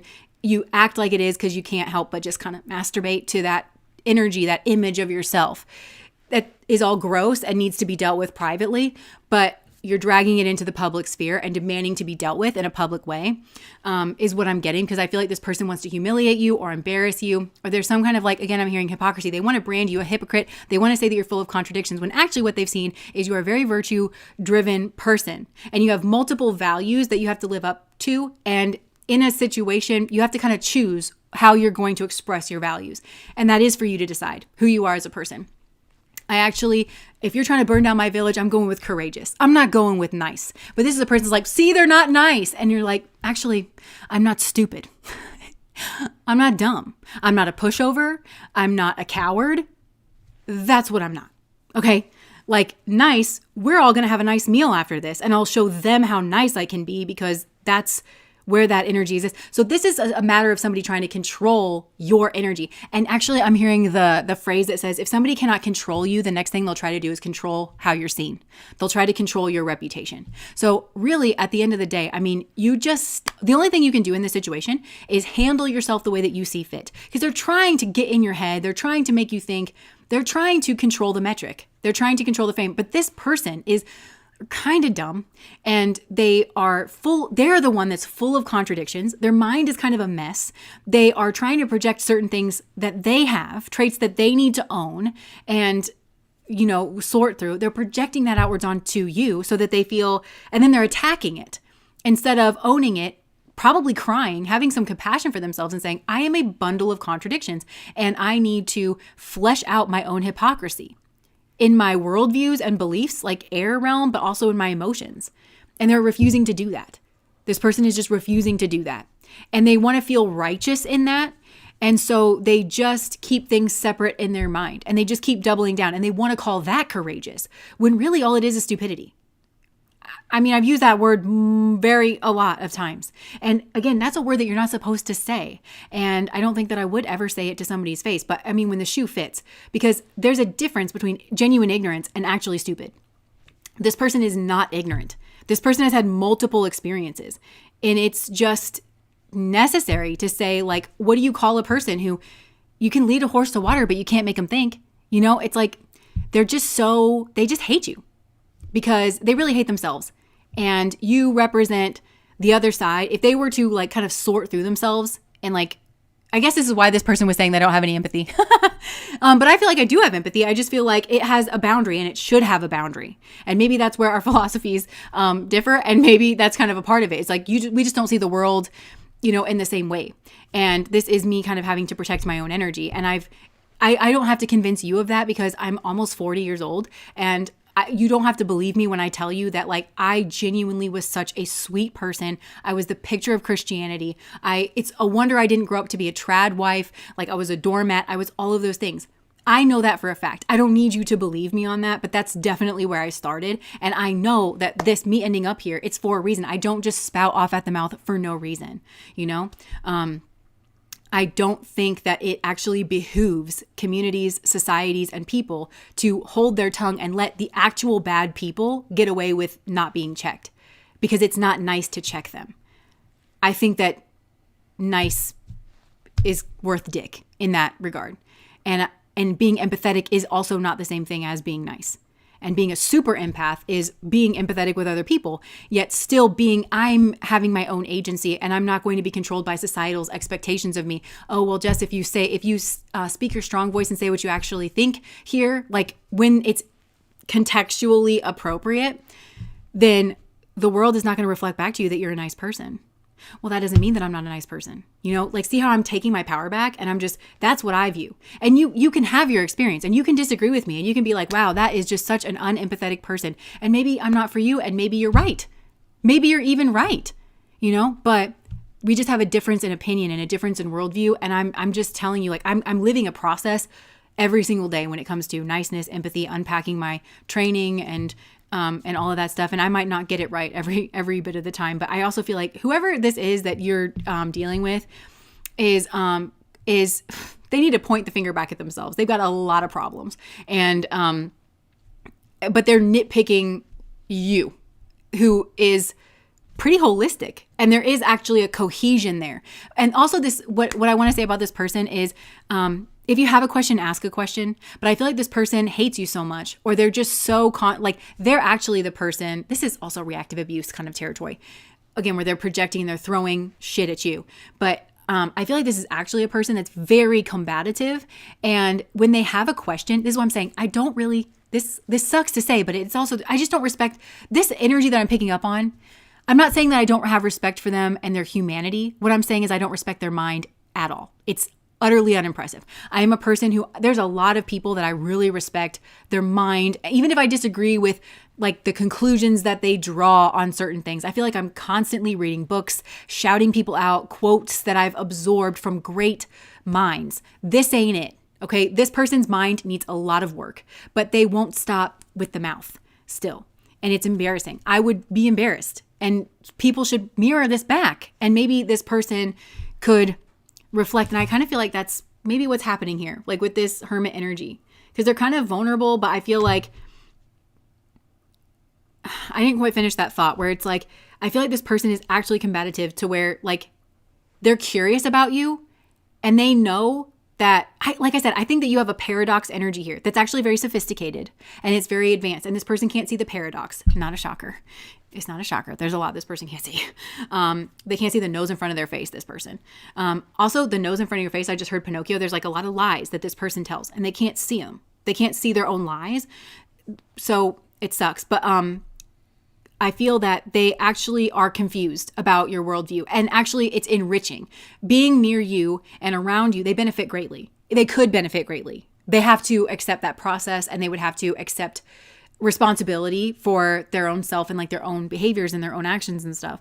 But I feel that they, instead of asking a question, which is a proactive, cooperative thing, they'll throw out an accusation, or they'll throw a wrench.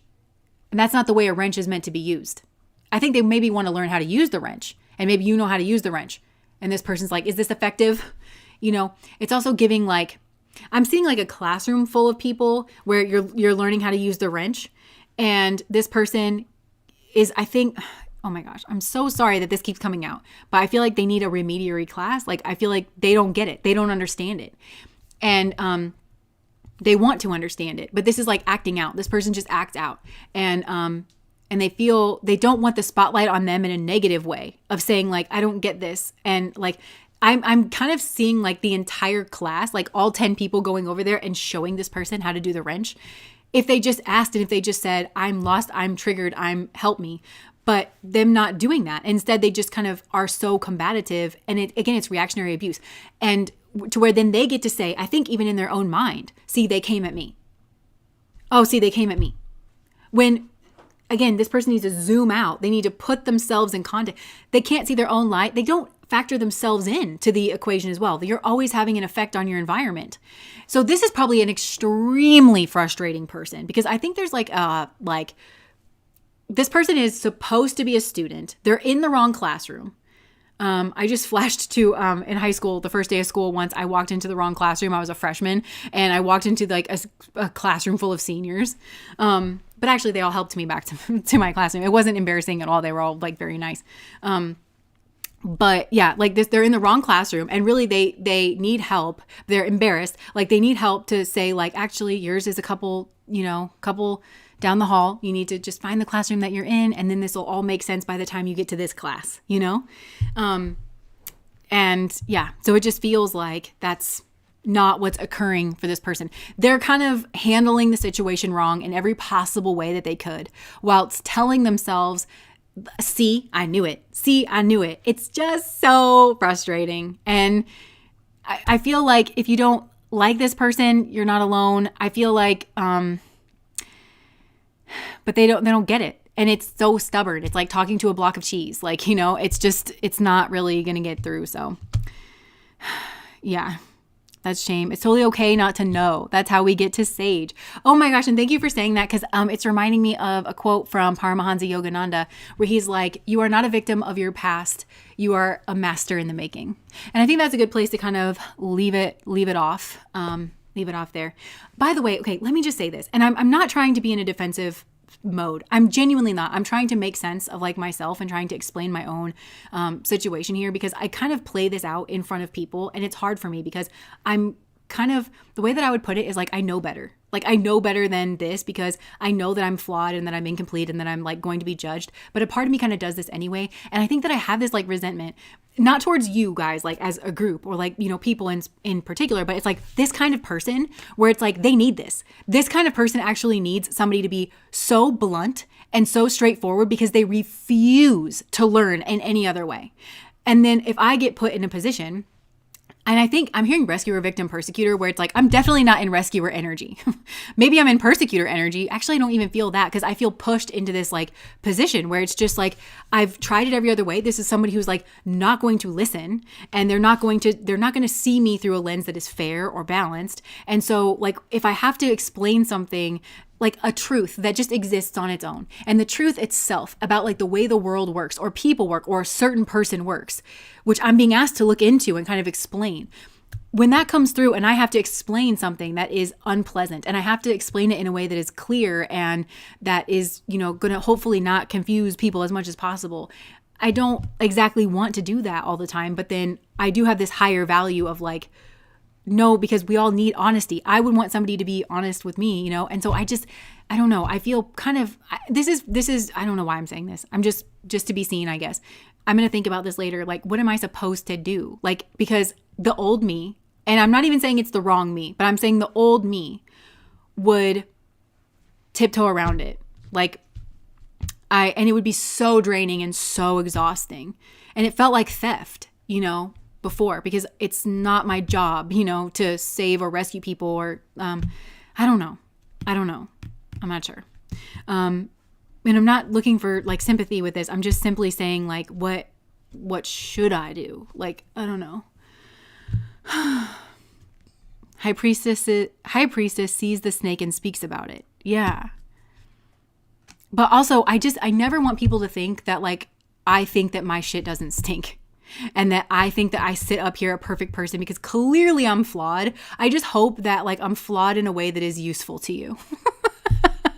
Even when you see my own shortcomings, you know, like you'll probably not tell this person that they're stupid to their face, you know, and you're like, Jess is like a little, you know, I have a low tolerance for this kind of energy. And also like, why does spirit keep giving me this? Like I have a low tolerance towards the kind of person that I just explained. Very low tolerance. But yet this is the person that spirit like keeps bringing me to like pick up on in the readings, like question mark, question mark, question mark. But it's all part of the dance. And I think that's another part of it too, is that spirit, I just heard pride. Spirit is not concerned with like conserving my pride. Like I've said this a million times, I'm working out my stuff too. It's just that the way we come at it, it's like, you're working through your stuff in a certain way, and then I'm working through my stuff too. And like, that's kind of where we meet here. Like I'm working through my own pride. Like, why do I care? Like, I'm more concerned about my pride than I am just trying to get like the message out, and even in like an emotional rawness where it's just like if you have to deal with this person, I sympathize, because there's no changing that person, and they think they're in the right, you know? And when they have a question, because I think this person's genuinely confused, they don't ask a question. They behave in a terrible, atrocious way to kind of get attention or to feel righteous, to manufacture a sense of being better than, or like at the top of the hill or something. And they're never going to learn that way. And the last thing that I'll say, and I think I've said that many times before, but, in the tarot, you've got the page, the knight, the king, or the queen and the king. And the page is the student, teacher, healer, master. You're a master in the making, right? But the page energy, the student energy, is the engine for all of that. If you cannot master student, I don't know what you think you're doing. And I think what offends me so much about this person, because that's the thing too, I don't view myself as a teacher. What I think I'm good at and why I think I do this job is because I'm a really good student. Like, I genuinely have a heart of a student. And if you were to say like, okay, let's put you in a position where you have to like know all the facts. I don't necessarily know that I know all the facts, but I do know that I'm like open to learning and I can explore with you, But that student energy is that engine. This person doesn't have it. They don't have it. This person could have a college degree. They don't have the spirit and the energy of being a student. And that's why it offends me so much. Is because, and I feel like they also just want to be at the top of the class or something, but yet you can't be a student. It bothers me. There's a contradiction there that needs to get like fleshed out, like first and foremost. And it's just not. Curiosity is fun. Yes. Okay. So, all right. You learn to tolerate it or accept it or like live alongside it. But, it's just hard. It's hard. You don't give off that vibe at all. Thanks for saying that. I guess I don't know how to see myself as well, too. Like, yeah, I don't know. I think it's also because I'm transforming now. Like, I'm in the soup.